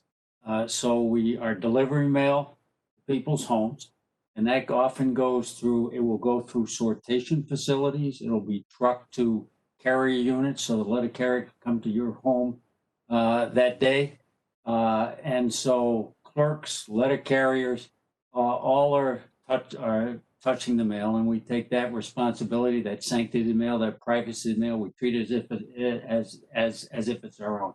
And on the other side, if someone chooses to then mail back that ballot, that gets picked up. It may get, somebody may bring it to a post office and drop it in a box at the post office or give it to the window clerk. Somebody may drop it in a drop box in their neighborhood or in their own mailbox, and the letter carrier will pick it up because mail can be put into the system that way. Right. And then it goes back into the processing plants, and there postal workers are trained to give ballots priority. If it's designed well, it's very noticeable. The mail can be identified, made sure that it's pulled out of the system. Some states, workers have to put the voter puts a stamp on it. Other, it's prepaid, and that all has to be processed and posted. That's right. Right. So we're involved with the process the whole way, and proud to do it. Thank you, Mr. Diamondstein. It's clear that the USPS has a leading role to play in this election. And so that's why I'm so disappointed that this administration has taken on an effort to undermine this essential service with operational changes that threaten democracy itself. While I'm glad that Postmaster General DeJoy has committed to reversing or postponing some of those changes, I remain concerned about the damage that's already been done. I recently spoke with Valerie Savage, the president of Local 351, the American Postal Workers Union chapter in Aurora, Illinois. She described some of the recent operational changes she and her colleagues have observed at the USPS facilities that serve my constituents and others in Northern Illinois. Ms. Savage says that previously machines were used to sort the mail so that letter carriers received it organized by the order in which they traveled their route. But now she says those sorting machines have been taken out of service.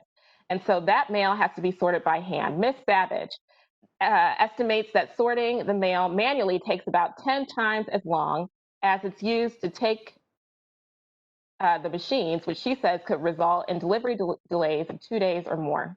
Ms. Patrick, if Ms. Savage is correct that mail delivery in Northern Illinois could be delayed by 2 days or more, what impact would that have on our state's ability to count every ballot in a timely manner? Thank you so much for the question, Representative Underwood. And in fact, I included a figure in my testimony that speaks directly to this issue, because when we had the stand-up talk from the Postmaster General, there was a directive saying no overtime, no late trips. We, in fact, then saw the pulling of sorting equipment. And this is a dramatic shift, even though some of these activities have happened in the past. This has been a change in tone, a change in the transparency of what's behind changing some of these things. And so I asked one of my colleagues to create the figure that shows all of the ways in which it can delay. It can be delayed by 1 day if a carrier is at near the end of their route and their shift is ending. Do they leave the ballots in the remaining mailboxes, or are they able to go and get them? If in fact they go ahead and complete their route, the truck that's at the mail center getting ready to go off to the processing plant, do they wait for them or not? And we've seen reporting in the last couple of days that the trucks are not waiting and trucks are leaving empty. So this is not a very good policy to implement just a month before ballots are being mailed. And it has me very concerned. Yeah, I share your concern. Thank you, Mr. Chairman, for this hearing, and I yield back. Thank you very much. Chair recognizes Mr. Garcia from California for 5 minutes. Well, thank you, Mr. Chairman, and thank you all. This is my first committee hearing. It's an honor to be here. I want to thank Ranking Member Rogers for that very kind introduction. Look, I just want to start with maybe a comment and go into a few questions. First of all, I want to say that I fully support the letter carriers in our country. The United States Postal Service does a tremendous service for our nation. In many cases, the folks out there delivering our mail are also veterans, folks who have served on the front lines, and they continue to frankly serve on the front lines out there delivering our mail. And in most cases in a timely fashion in the midst of this COVID environment. So I am a staunch supporter of the letter carriers. My uncle was one for more than 30 years, and I understand the value that the service brings. This last piece of legislation, this $25 billion piece of legislation, wasn't the right answer to help our letter carriers. I support overtime. I think the letter carriers and the nation benefit from the overtime. But this bill didn't allow the post office to make the changes necessary to truly protect our letter carriers in this COVID crisis. So I'll just extend the fact that while we also we can support the carriers and the U.S. Postal Service and vote against this latest bill, they're not mutually exclusive. And I look forward to more meaningful legislation in the future that actually does help the U.S. Postal Service and its carriers. With that, I'll pivot to the election elements of this. I just went through a special election in May where 423,000 ballots were sent out with self-addressed stamped envelopes. I think we had over 90% of those ballots actually returned through the mail, or rather 90% of the votes that were counted were through the mail. And so I'm not necessarily too concerned about the inability of the post office to get the ballots out and returned. What's more alarming to me, and I think this is an echo of what my colleague from Pennsylvania, Representative Joyce, was getting at, is that especially here in the state of California, the update and frequency of updates to the registration rolls is anemic. Just prior to my election, but unfortunately after the 2018 election, the state of California removed about 1.5 to 1.8 million dead voters or voters who were removed or moved from California to other states. This is a huge number. So I guess my question is, and what that ended up doing before the removal of those dead voters and folks who had moved was it allowed in LA County alone about 112% of our population to be registered as voters. That makes no sense. There's no math that allows that. There's no law that tolerates that. So I guess the question is, what's at the root cause of our inability at the state level to ensure that we are refreshing the registration rolls in a timely fashion, not after elections, but before elections, and with enough lead time to make sure that it's being sort of baked into the election and fully baked in steady state before the ballots actually go out. And I guess Secretary Benson, we can start with you and go from there. And I realize you guys are not representing California, but this is a nationwide issue. Yes, thank you, Congressman. And the three things I noted, about what we've done in Michigan: frequent mailings, automatic voter registration, enabling us to check in our rolls, and joining ERIC. I don't believe, and someone will correct me, but I don't believe California is a part of ERIC, and I don't know the details around that. But that's certainly been key at helping us continue to update our roles in collaboration with other states, because people are mobile. And so when there's a national change of address, actually, I just got confirmation California is not part of ERIC. So that's something that I would recommend. It certainly helped us, as well as mailings and the other things I talked about. The other thing I'll mention about the comparison numbers, you mentioned the 112% registered. We have to be careful. What we found in Michigan and looking into those numbers is what we're comparing, meaning if we're using old census data that may be undercounting a community and then comparing that to actual voter registration numbers, you could get a mismatch of really kind of almost comparing apples to oranges that doesn't accurately reflect the percentage of eligible voters who are registered to vote. So again, just would offer that as well. But ERIC and being a part of ERIC has been a key part of our ability to improve consistently the accuracy of our rolls. Okay, thank you. I'm out of time, but I would love to get the specifics on that. Maybe we can help out the beautiful state of California to get on board with modern technology. Fantastic. Thank you very much. Time has expired. Recognize the young lady from Michigan, Ms. Slotkin, for 5 minutes. Thank you, Mr. Chairman. Mr. Correa took sort of the part of my question, which is great. I'm just concerned, I guess, as an Army wife and an Army stepmom, that we've got, I think, over 200,000 uniformed military serving overseas. Can you just walk through, I'm sorry, again, the way that they are going to be able to vote? The problem I have is this idea that they're literally over fighting for the very democracy that we're talking about here today. And because of the delays and getting ballots out and back and the whole thing, I'm worried that literally the 200,000 serving abroad and then the extra 700,000 that are serving inside the U.S., not at their duty station, not at their voting location, are going to be completely disenfranchised. So convince me, Secretary Benson, I know this issue is close to your heart, that we're not going to be disenfranchising our veterans, especially serving abroad.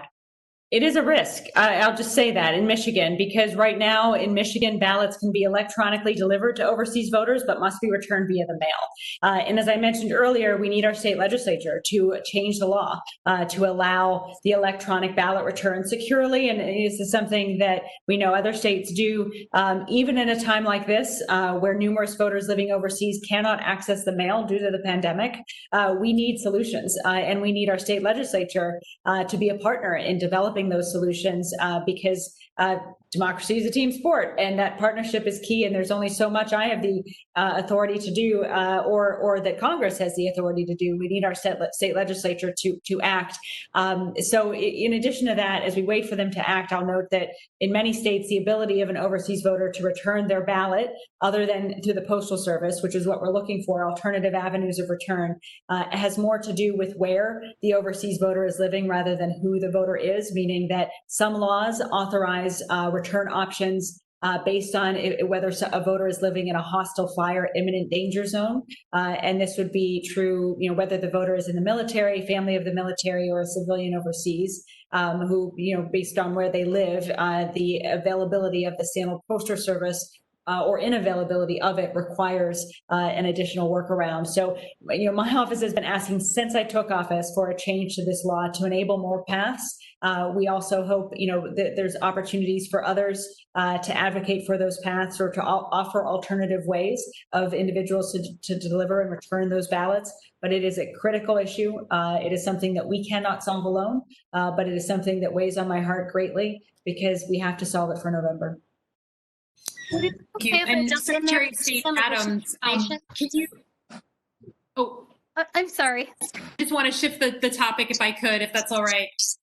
Secretary of State Adams, can you help us understand your view of using uniformed military at polling locations? I'm concerned about the general issue of either uniformed military or law enforcement being placed in any way at our polling locations or in the administration of our elections. And I understand that in Kentucky, you had the Guard called out in some form or fashion. I don't know exactly how, but could you give us our views since we've heard the president talking about placing law enforcement at polls?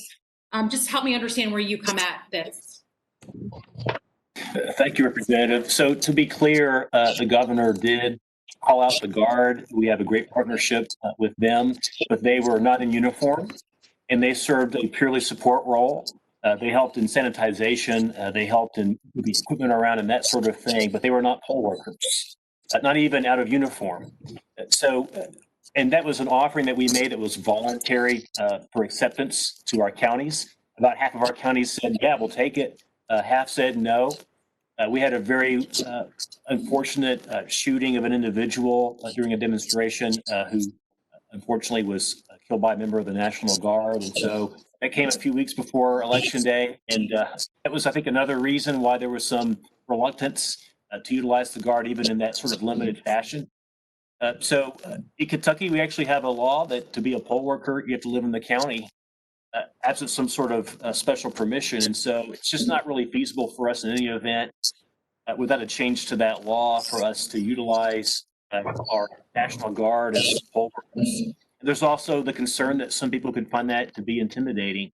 Yeah, that's my concern. And I appreciate you raising that because I think the specter of the president saying he wanted to bring law enforcement potentially into our elections process, when he tweeted that, it just, the intimidation that comes from having uniformed or law enforcement personnel at polls should not be underestimated. And I appreciate your answer on that. Thanks very much, Mr. Chairman. I'm out of time. Thank you very much. Chair recognizes the gentleman from Missouri, Mr. Cleaver, for 5 minutes. Thank you, Mr. Chairman. I thank you and the ranking member for the meeting. And frankly, I'm pleased that you would place this issue on our committee agenda because we are, less than 80 days out from an all-important election. I have a grandson who is upstairs in my home right now in bed with corona. There are three of us in the house and all three of us sleeping in separate rooms. The point I want to make is that this is an awful disease, and we should not force anybody to go stand in line and making them susceptible to this deadly virus. And I get a little emotional talking about it, but I want to ask our panel whether or not they believe that there is such a thing in the world as voter suppression. Just, we can go from left to right. Go first on that because we're fresh off of an experience of just that, Congressman. And first, my sympathies, my condolences to your family. And I know how challenging and uncertain this moment must be health-wise. So my heart goes out to you, and we'll keep your prayers. The issue with voter suppression is we saw evidence. I believe in data, and I believe in data-driven decisions. And we saw firsthand yesterday a call that was targeted to the city of Detroit to make remarks that specifically said if you vote by mail, which is something, as you mentioned, that citizens of every background know they have the right to do now for lots of reasons. If you vote by mail, bad things will happen that are all end up on a list for federal authority. If you posted the full recording of exactly what's wrong. In my view, it's got to be extra vigilant because this is the tip of the iceberg. I believe we can expect this in Michigan for efforts to try to discourage people from voting one way or another, or voting at all, with false information, or just saying racist scare tactics, which we found that was the case with this particular specifically the Detroit from. Thank you very much. Yeah, let me ask our Secretary of State. Do you believe that the intelligence community is correct? Do you think they are making up the delivery of that intelligence to us, that not only did the Russians interfere with the last election, but they are already involved in trying to disrupt our election? What they want to really do is sow discord in the nation. But one of the ways they do it is, of course, trying to convince us that democracy doesn't work, voting doesn't work. So do you believe that is a truth that our intelligence committee is making, or that all of the intelligence agencies had a meeting at a restaurant and decided to lie to the American public about what the Russians are doing? Would you like me to? Yes. Yes. Sure. If it was me. We have been just trying to, cut through the noise and the rhetoric this year and speak directly with those doing the work, and have found, that evidence exists, as we all know, and as Congress and U.S. Senate has found, of clear efforts to interfere with our elections. What that means for us as we prepare for November is that we've got to stay ahead. We've got to be aware of all the data of what's occurred before. And we speak just directly to our law enforcement agencies, the FBI, and everyone involved with Homeland Security. We've asked continuously for the information. We've also reached those who are involved in this other technology to also share with us information that we're hearing in other states, because we've got to share that information. And, stay first to verbally, but just focus on the fact, because that'll help us really just remember which one is focused on. So I'm confident that we've been able to continue to do that work, that it's not a partisan issue, it's a voter. And we'll continue to speak to experiencing and what we're doing to protect the issue in collaboration with folks at the local, state, and federal level. I think our time is running out. The reason that was not going to be my initial line of questioning, Mr. Chairman, so I apologize. But I just wanted some of my colleagues who are good and decent people were critical of you, Mr. Chairman, about why would you place the postal issues on the agenda for Homeland Security. And if we have an impending invasion by Russia, it would seem to me that this would be an appropriate issue, Mr. Chairman. And so I want to thank you very much for putting this on the agenda, and I yield back. Thank you very much. Chair recognizes the gentleman from Louisiana, Mr. Richmond, for 5 minutes. Thank you, Mr. Chairman, and hopefully I don't have to use all that time, but let me just go to Secretary Adams really quickly and ask, what we saw in Kentucky was a rapidly expanded mailing voting process. And quick answer, yes or no, would be, did you see widespread fraud or abuse in the mail-in ballots? No, sir, not in our state. Okay, but also I saw some reports that we reduced tremendously the number of polling places. That's also true, right? Well, that wasn't my decision, but yeah, we had individual counties make decisions to reduce their locations, which was necessary because the locations weren't available. They were places of worship that were closed due to a stay-at-home order. They were nursing homes and so forth. We also had a dearth of poll workers. Let me ask you a question in your experience, and I'll rely on my experience. My experience is that if you want the full participation of voters, you make voting as accessible as possible. And so when we reduce polling places, one, we create longer lines, and two, we create more travel burdens for people to get there. Do you agree with that? Well, I agree that if the polling locations are available and the poll workers are available, you should open the polls. What we didn't want to have happen in Kentucky and didn't have happen is what happened in Wisconsin, which is they tried to open up sites and people didn't show up, and then the voters were disenfranchised. No, I understand that. But I want you to listen to my question very carefully. Do you agree that the burden of traveling further could likely reduce participation in a democratic process? Do you also agree that the long lines that would ensue would also a burden to the democratic process, because people may or may not have the time to wait in line. People may not have the stamina to wait in line and the burden of travel to get there. So do you agree that that is also a burden to the democratic participation in the democratic process? Well, I certainly do agree with that. It's less of a burden if you've got absentee balloting available, but sure, it is a burden.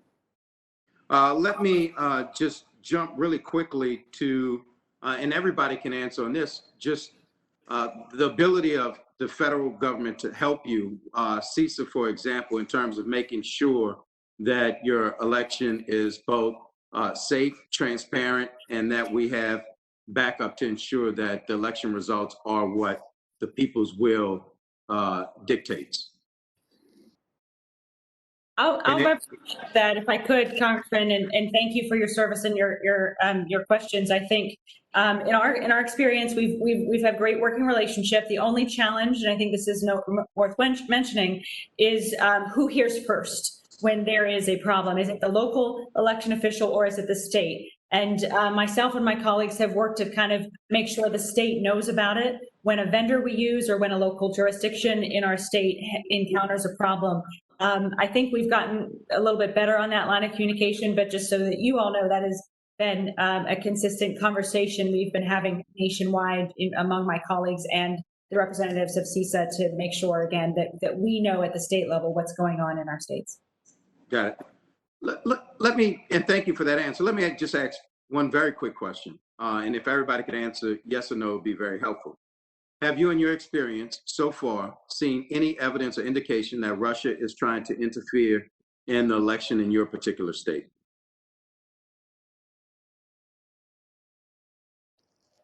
We can start with Mr. Adams or whoever wants to answer, but it'd be very helpful if you could just give me a yes or no on that. Well, respectfully, Representative, I don't feel comfortable getting into anything classified today. I'll just go back to my prior comment that our doorknobs are being rattled. Well, let me ask you this. In your experience, and I would assume that, Mr. Adams, you're elected, right? I am. And I would assume that, Ms. Benson, you're elected, right? Yes, I am. So let me just pose this question because this is factually correct. Let's assume that if someone Googled or went to the website for Antifa and it was redirected to the Adams website or the Secretary of State website for Ms. Benson, the website for Antifa is owned by the Russians, that is Russian interference in an election.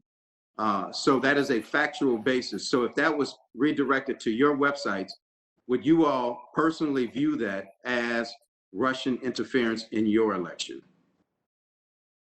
I would say yes. I would just say also, past reports have indicated that there have been, as we all know, nationwide efforts and attempts in various states. We have really successfully protected our state against any infiltration or effect of efforts or attempts. But that doesn't mean excuse me, the question is still the same. I mean, if in my district, if someone went to a website that was unpopular, let's say the Ku Klux Klan, and it redirected them to my website, that is an adverse action to my reelection. So my question is, if Antifa website owned by the Russians was redirected to the Adams campaign or the Secretary of Ms. Benson, your campaign, would you see that as negative interference from the Russians? Yes. Mr. Adams? Yeah, that would be a dirty trick. I can't tell you that's the thing that keeps me up at night, though. Well, thank you for that answer. Mr. Chairman, thank you for your time, and I yield back. Thank you very much. Let me remind the members that when you're not talking, to please mute yourself, because some of the feedback we're getting is some of you left your mics open. I recognize the gentle lady from New York. 5 minutes, Ms. Clark. I thank you very much, Mr. Chairman, and I thank our ranking member and panelists for their expert witness today. My first question will be directed towards Secretary Benson and Ms. Patrick. As state and local officials work to administer primaries this spring, many chose to rapidly expand access to absentee ballots or vote by mail, including my home state of New York. As COVID-19 continues to spread, it's imperative that we continue expanding these options for the November elections, particularly in light of the admonition we've all received that COVID may have a resurgence as the weather changes and people move indoors. In addition, however, we also need to learn from our experience in the spring. New York's challenges implementing vote by mail or absentee voting made national news, but New York was hardly the only state that struggled. This past weekend, the Washington Post reported that more than 500,000 ballots were rejected in primaries held across 23 different states. In contrast, some states have successfully conducted their elections exclusively by mail for many years. So, Secretary Benson, what are some of the reasons that a ballot can be invalidated? And how do the rules on assessing the validity of a ballot vary by state? That is such an important question, Congresswoman, and that is actually one of the things that keeps me up at night as we prepare for November. We have seen in our August primary, now again, 2.5 million people voted, 1.6 million voted by mail. Just over 10,000 ballots were unable to be counted that were mailed in for various reasons. Of those 10,694 ballots that were unable to be counted, 6,400 of them, the vast majority, couldn't be counted because they were sent in prior to Election Day, but received in the 2 days that followed. That is a big deal. Those votes should have counted. And in my view, voters should not be disenfranchised for doing everything they're supposed to do if another system, particularly the Postal Service, fails to deliver their ballot on time. That's why we've increased the secure drop boxes that we've been putting in place across the state. But it's also critical for us that we become a state that if something's postmarked by Election Day but received in the day or two following, that it should still count. Now, the other major reason why those ballots didn't count was because they were sent in through the mail, and on our signature check, on the ballot envelope in which the ballot is placed, voters must sign outside, and that signature is then matched with the signature we have on file. In about 2,225 of those 10,000 ballots, about 2,000 either had a signature missing or a signature didn't match. We need to require our clerks to follow up when they get a ballot without a signature or a mismatch to identify any irregularities or confirm that voter's identity and make sure it counts. Those are two things that we've asked our state legislature to act on that they have not. But if those are acted on by November, that will ensure that the vast majority of the ballots that previously were unable to be counted will be able to be counted in November's election. Thank you, Secretary Benson. According to the Post article, current processes, and I quote, tend to disproportionately invalidate ballots from youth, younger voters, and voters of color. Ms. Patrick, is that true? And if so, why is that the case? So I think it's absolutely important to know that it's true. The number one reason is a late ballot. The number two reason for rejection across the country has to do with a signature being missing. And that could be younger voters not signing it, not knowing where to sign, and or the signature changing. So we know that signatures mature around the time you're 25 years of age or older. And so the message to voters is to be consistent. So be consistent with the way you sign. If you have what's often referred to as like a throwaway signature, that's fine, but just be consistent with what signature you are using so it doesn't get rejected. The other critical element in the late aspect of the ballots is that the Postal Service recommends you put your ballot in the mail 1 week before it is due. And yet 22 states allow for a voter to request their ballot after that timeline. And so I wrote about this in 2016 called The New Reality of Voting by Mail. First class mail delivery is 2 to 5 days. And so voters who are putting their ballots in the mail on Monday or on Tuesday on election day, if a postmark does not count in that state, their ballot may not count because 1 day delivery is something of the past. So it's very important that voters not focus on the deadlines because those deadlines set them up to fail and set false expectations, but instead, as Secretary Adams referenced, focus on the first day to mail and being the first person to vote. So don't wait to request it and don't wait to return it. Mr. Chairman, it's troubling to me that a ballot can be rejected because of a relatively minor error or due to circumstances outside of the voter's control. Members of Congress must better understand what we should be asking our state and local election officials to make sure that no voter is disenfranchised because of a preventable ballot error. With that, Mr. Chairman, I thank you for the hearing and I yield back the balance of my time. Thank you. Thank you very much, young lady from New York. I too have a real concern on that, and I think the committee will get together and see if we can recommend some policy changes that we might can get implemented into law to have some continuity of how that process works. Chair recognizes the young lady from Nevada, Ms. Titus, for 5 minutes. Thank you very much, Mr. Chairman. As you know, and I suspect some members of the panel know, Nevada just passed in special session AB 4, which has to do with elections. Now, everybody who is an active registered voter will receive a ballot, and then there are more opportunities to vote in person so that you don't have to be overcrowded during this pandemic time. Despite that, we are being sued on some bogus constitutional grounds. Even our Republican Secretary of State has asked that the suit be dropped. I would ask the panel if they're experiencing this or know of other secretaries of state who've seen this kind of a chilling effect or attempt to delegitimize elections taking place through the courts and how they might suggest we deal with it. Second, Mr. Adams mentioned briefly, and I'd like to follow up on this, that it's very hard to find poll workers. Most of the workers are seniors and they're reluctant to put themselves out there in the time of the virus because they're going to be facing a lot of people. What are you doing to find poll workers, getting them to show up for testing and be sure that they come on election day so we don't have a crisis at these polling places?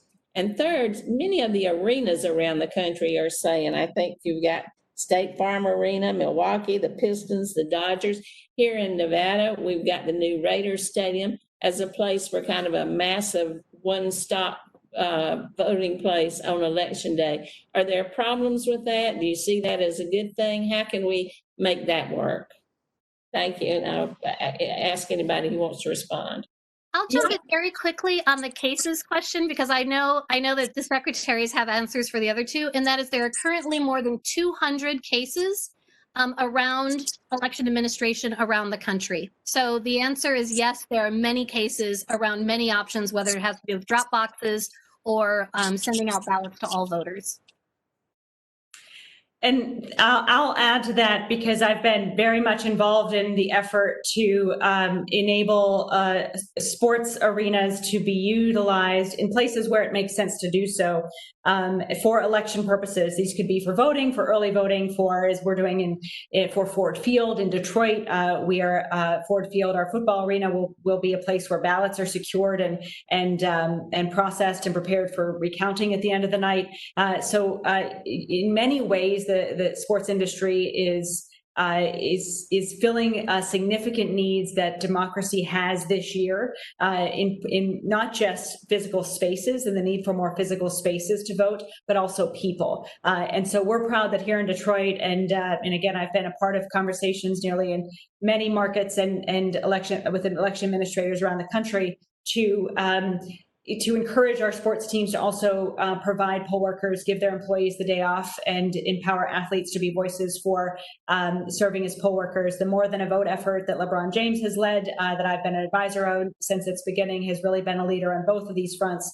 And it's been one of the reasons why we've been able to recruit close to 10,000 election workers in our state. That has enabled us to keep in our August primary all of our precincts open, and also importantly, fill unexpected vacancies at the last minute when poll workers show up or feel uncomfortable showing up on election day. We have recruited and trained hundreds on standby, which we used in our August primary. We'll have ready for November as well. But the people and the places that make our democracy work are really critical needs this year. And it's been gratifying to see the way in which many of our industries, in particular our sports industry, has stepped up to fill those needs.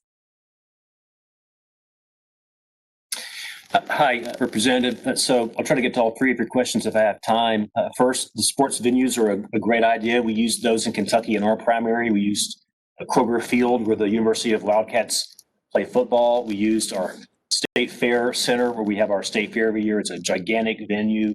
To be clear, those shouldn't be the only locations in the county where you can go vote, but they should be vote centers available that are easy to get to. We actually had free transportation to these places in the primary. So it's a great model.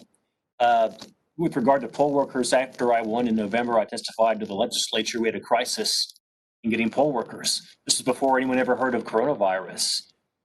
It's a problem anyway. We've got a whole aging generation of baby boomers who are our poll workers disproportionately, and they're aging out even without regard to COVID-19. And so part of my challenge has been to try to get younger people to step up.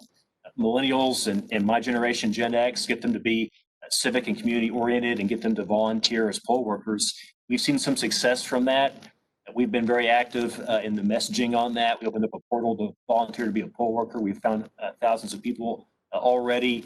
I've had 5 of our counties tell me they've already got enough poll workers and locations to open up all their precincts election day. So that's pretty good considering it's only late August.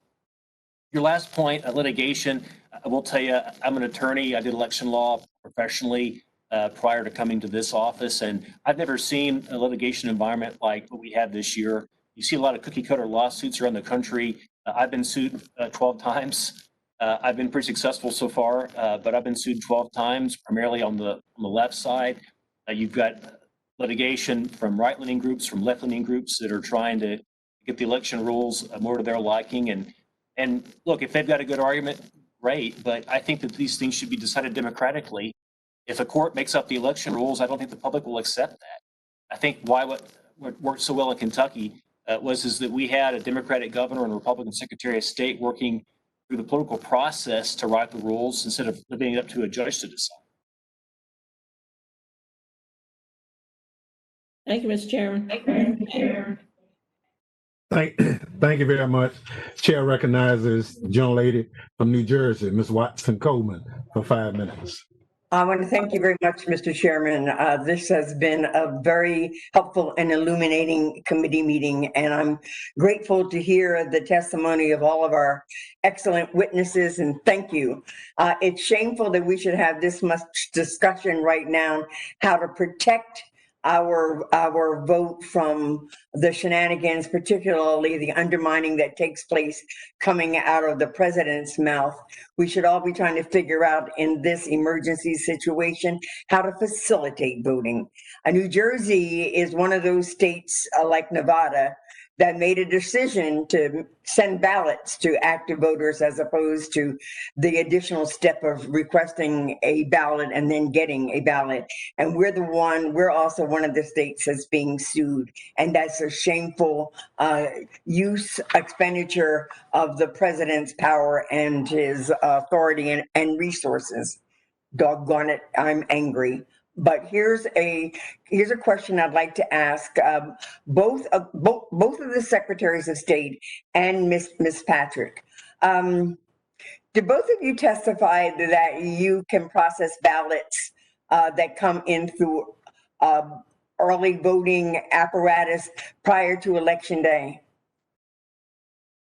We cannot in Michigan. We cannot begin even opening the envelopes until election day morning, which is a big issue for us that we've asked our state legislature to address. Thank you. And you, Secretary Adams, in Kentucky, can you process the ballot before Election Day? We can process it. We run it through the machine, but we don't total out the machines until the polls close. That's how we avoid any premature disclosure of the results. Okay, so that's the night of the election then, right? That's when we push the button and have the total, but Yeah. weeks before that, we'll process those ballots. I think it's very, Ms. Patrick, I want you to address this issue because I, honest to God, believe that we need to know the results of the election as quickly as possible to avoid any of the sort of continued illegal activities on the part of this administration to impact the outcome or to suppress the vote, the legitimate vote. And so I am in New Jersey, I want to talk to the governor's office about allowing us to process the ballot before Election Day. I want to know, can this be done, Ms. Patrick, in a way that secures the vote, ensures the confidentiality, and make sure and ensures that there's no tampering, based upon your knowledge and working in this field? Do you have a response to that?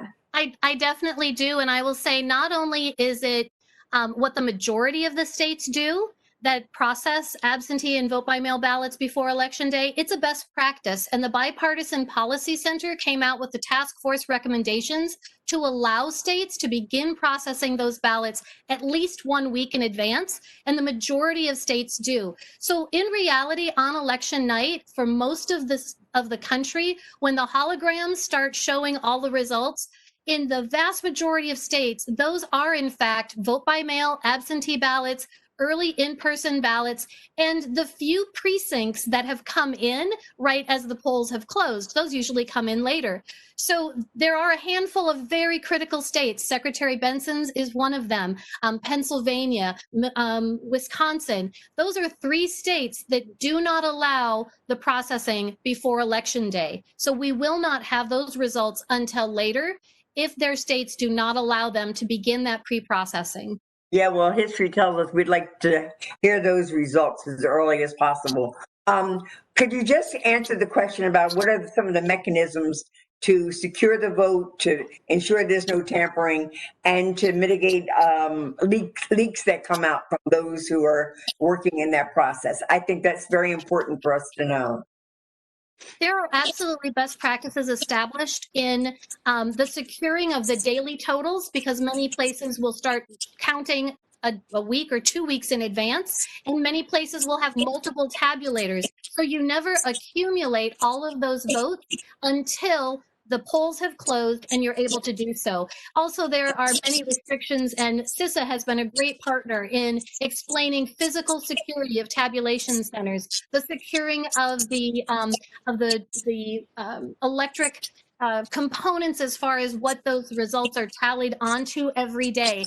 In Arizona, we had 24/7 cameras on our tabulation centers, so anybody could go on the website and watch that tabulation center in the dead of night or when it was very busy during the day. So transparency and documentation and chain of custody of all elements of our voting process are critical. And those are very well laid out, and those best practices are definitely available for all election officials. So for someone like me who wants to have that information before I make that call, where do I go and get this information? I'm concerned about the security, the processing, no leaking, no tampering, you know. I think that the CISA website has some very good structures laid out on exactly what the checklist would be for securing those various channels. The EAC, of course, as a clearinghouse, has additional security information. And then lastly, reaching out to secretaries of state in the states that don't do this already, because more than likely they've put forth what they would like to do in the ability to adopt some of those best practices. Okay, thank you. Thank you, Mr. Chairman. I yield back, and thank you for this hearing. Thank you very much. Chair recognizes the gentlelady from California, Ms. Barragan, for 5 minutes. Thank you, Mr. Chairman, for holding this very critical hearing. I'm hearing from a lot of constituents about the delay of their mail and the concern about election security and whether their vote will count. So this is so critically important. Mr. Diamonstein, thank you so much for being here today. Thank you to all our witnesses for being here. My questions, Mr. Diamonstein, are directed to you. After Postmaster General Louis DeJoy testified earlier this week before the Committee on Oversight and Reform, you stated, and I quote, "It's an indisputable fact, mail postal customers have witnessed a degrading and slowing of mail service since Postmaster General Louis DeJoy instituted changes in mid-July. What have been the consequences for customers of the slowing of mail service?" Well, thank you, Congresswoman. Can you hear me okay? I can. Okay, because my computer's saying something funny. The consequences for the customers is that a lot of vital supplies, from medicines to our veterans and seniors, financial transactions. We have reports from customers they've had late fees because their bills didn't arrive in time. We've had reports from customers that mortgage payments didn't arrive on time. We definitely have had reports from both within the VA kind of whistleblower reports, but also some from veterans themselves. We have concrete, and it's largely anecdotal, but it's coming from all over the country. Where our own postal workers have researched and tried to find out what's happened to people's mail and found it stuck in the system. So it needs to be fixed and fixed quickly, and it can be fixed. And what changes in the postal operations do you attribute the degradation of and slowing of the mail service you and your members have observed? I think it's hard to identify one thing, but I would put at the top of the list the change in transportation. There's this focus and almost a fetish on a truck has to leave on time from a sortation facility to a carrier unit and back. So if it's 6 a.m. in the morning, it's got to go at 6 a.m. or a few minutes earlier because it looks better on paper. But the real life in the post office is we want to get all the mail on that truck. So to me, it's not important. To the customer, it's not as important. Whether there's a 97% on time rating now with the trucks leaving and arriving on time, the question is your mail on that truck, or did it need to wait another 7 or 8 minutes for everything to get loaded on? Also, there's a constant need for extra trips because sometimes mail doesn't fit on trucks. Those are being canceled, and the system backs up pretty quickly. And so those are things. You also need enough work hours, however they're worked, to make sure the work gets done. One of the things that I've been hearing is that some customers in my district get no mail on 1 day or 2 days, and that's something new and different for them as opposed to just a delay. Would you say that's because of the cut that was done to hours in that maybe a letter carrier didn't get to a home? That I can't answer. We don't actually represent the letter carriers, but it actually probably goes back to the transportation as well. Because if that sorted mail doesn't get in that truck from the processing sorting facilities, then that letter carrier cannot get it to the customers. So it's a lot of it comes back to the transportation issue and making sure again that enough hours of work to get the work done. Okay. In a statement released on August 18th, the Postmaster General said, and I quote, "There are some longstanding operational initiatives, efforts that predate my arrival at the Postal Service that have been raised as areas of concern as the nation prepares to hold an election in the midst of a devastating pandemic. To avoid even the appearance of any impact on election mail, I'm suspending these initiatives until after the election is concluded." Do you know what the longstanding operational initiatives are that Mr. DeJoy was referring to in his statement, and how long before his arrival at the Postal Service did they begin? No, I don't. I believe he was referring to specifically the reduction of mail sortation machines and the blue boxes, but I honestly don't know. Okay. And the Postmaster General said that overtime has and will continue to be approved as needed. Was overtime cut or eliminated before August 18th? And if so, what changes have you seen in the approval of overtime since Mr. DeJoy issued his statement? The best we can tell, Congresswoman, it was put into writing that there were such directives, but it was implemented very unevenly. In some areas, overtime was still worked. In some areas, it wasn't. But even where overtime was worked, often the total hours of work was reduced. And the key at the end of the day, to me, is not how the hours get worked, whether the Postal Service is understaffed, so they can hire, they can work overtime. We are in a pandemic where we've had 40,000 postal workers quarantined. Somebody has to make up those hours as well. So what we see is still fairly significant levels of overtime in some areas, and in some areas where it's been banned. And where it's been banned, we know for sure that that's having an impact on mail backing up. Well, thank you, and thank you to the men and women of the Postal Service. And with that, I yield back. Thank you. Thank you very much, young lady's time has expired. Chair recognizes the young lady from Florida, Ms. Dimmons, for 5 minutes.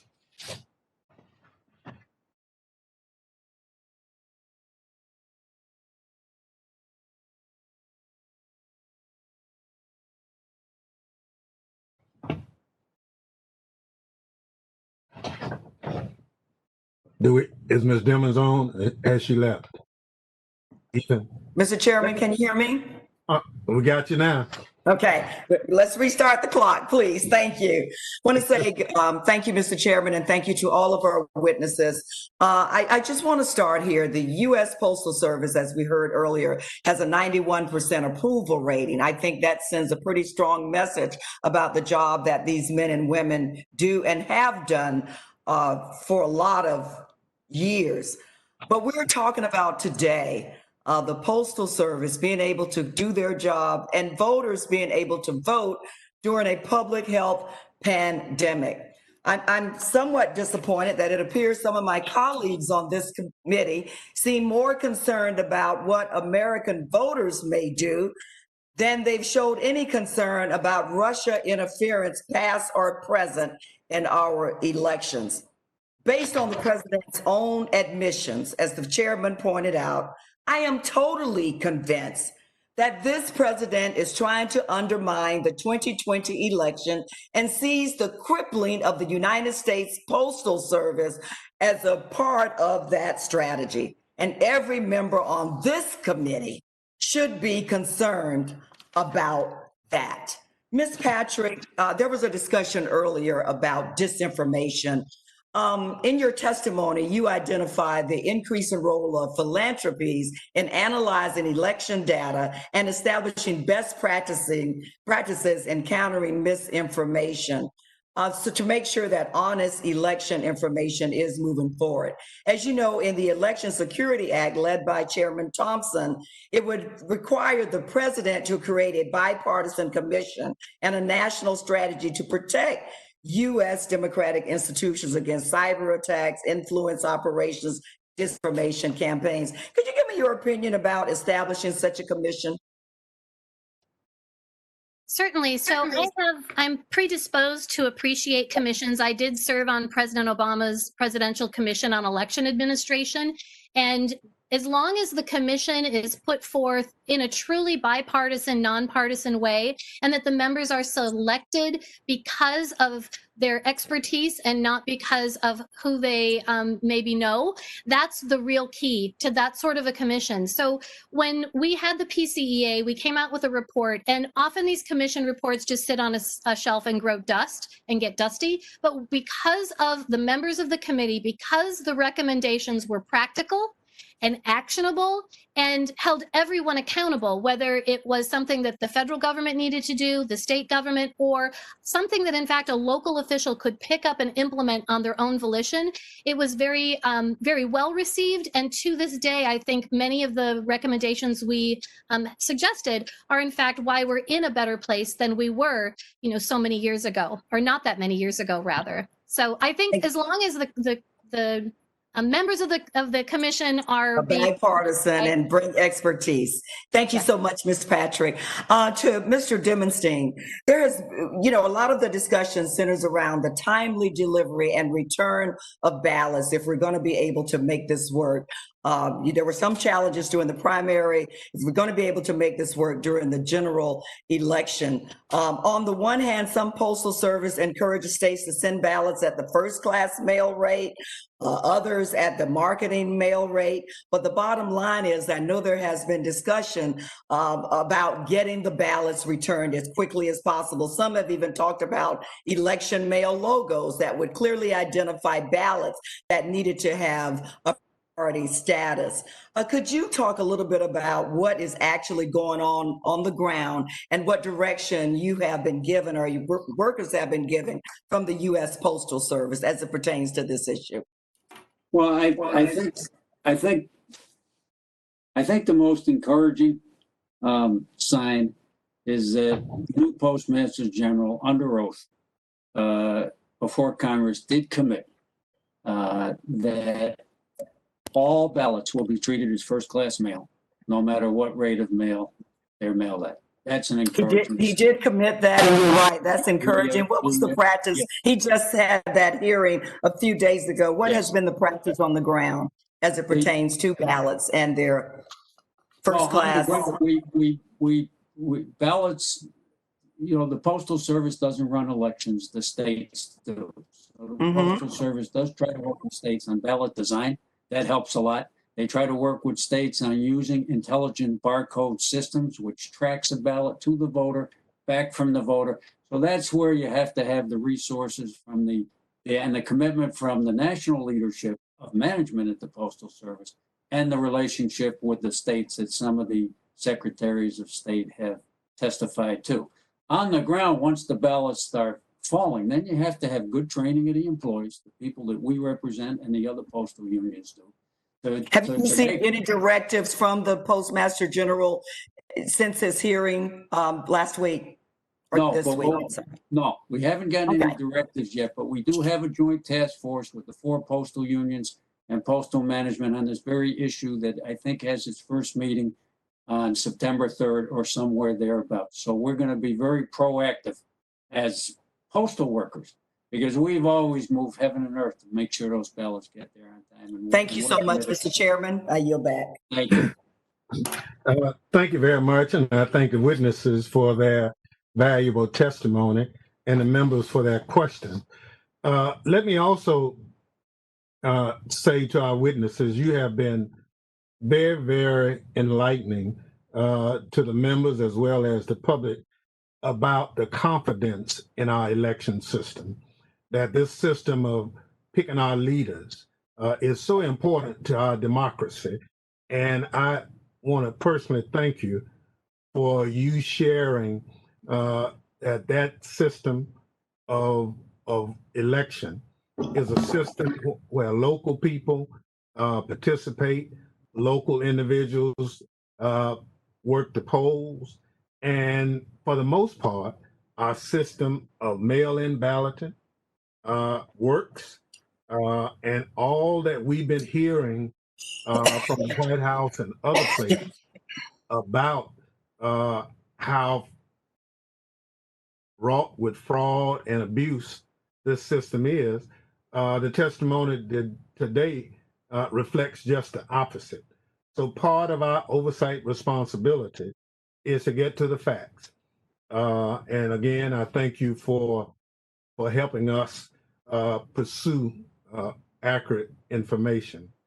Members of the committee may have additional questions, however, for the witnesses, and we ask that you respond expeditiously in writing to those questions. Without objections, the committee's record shall be kept open for 10 days. Hearing no further business, the subcommittee stands adjourned.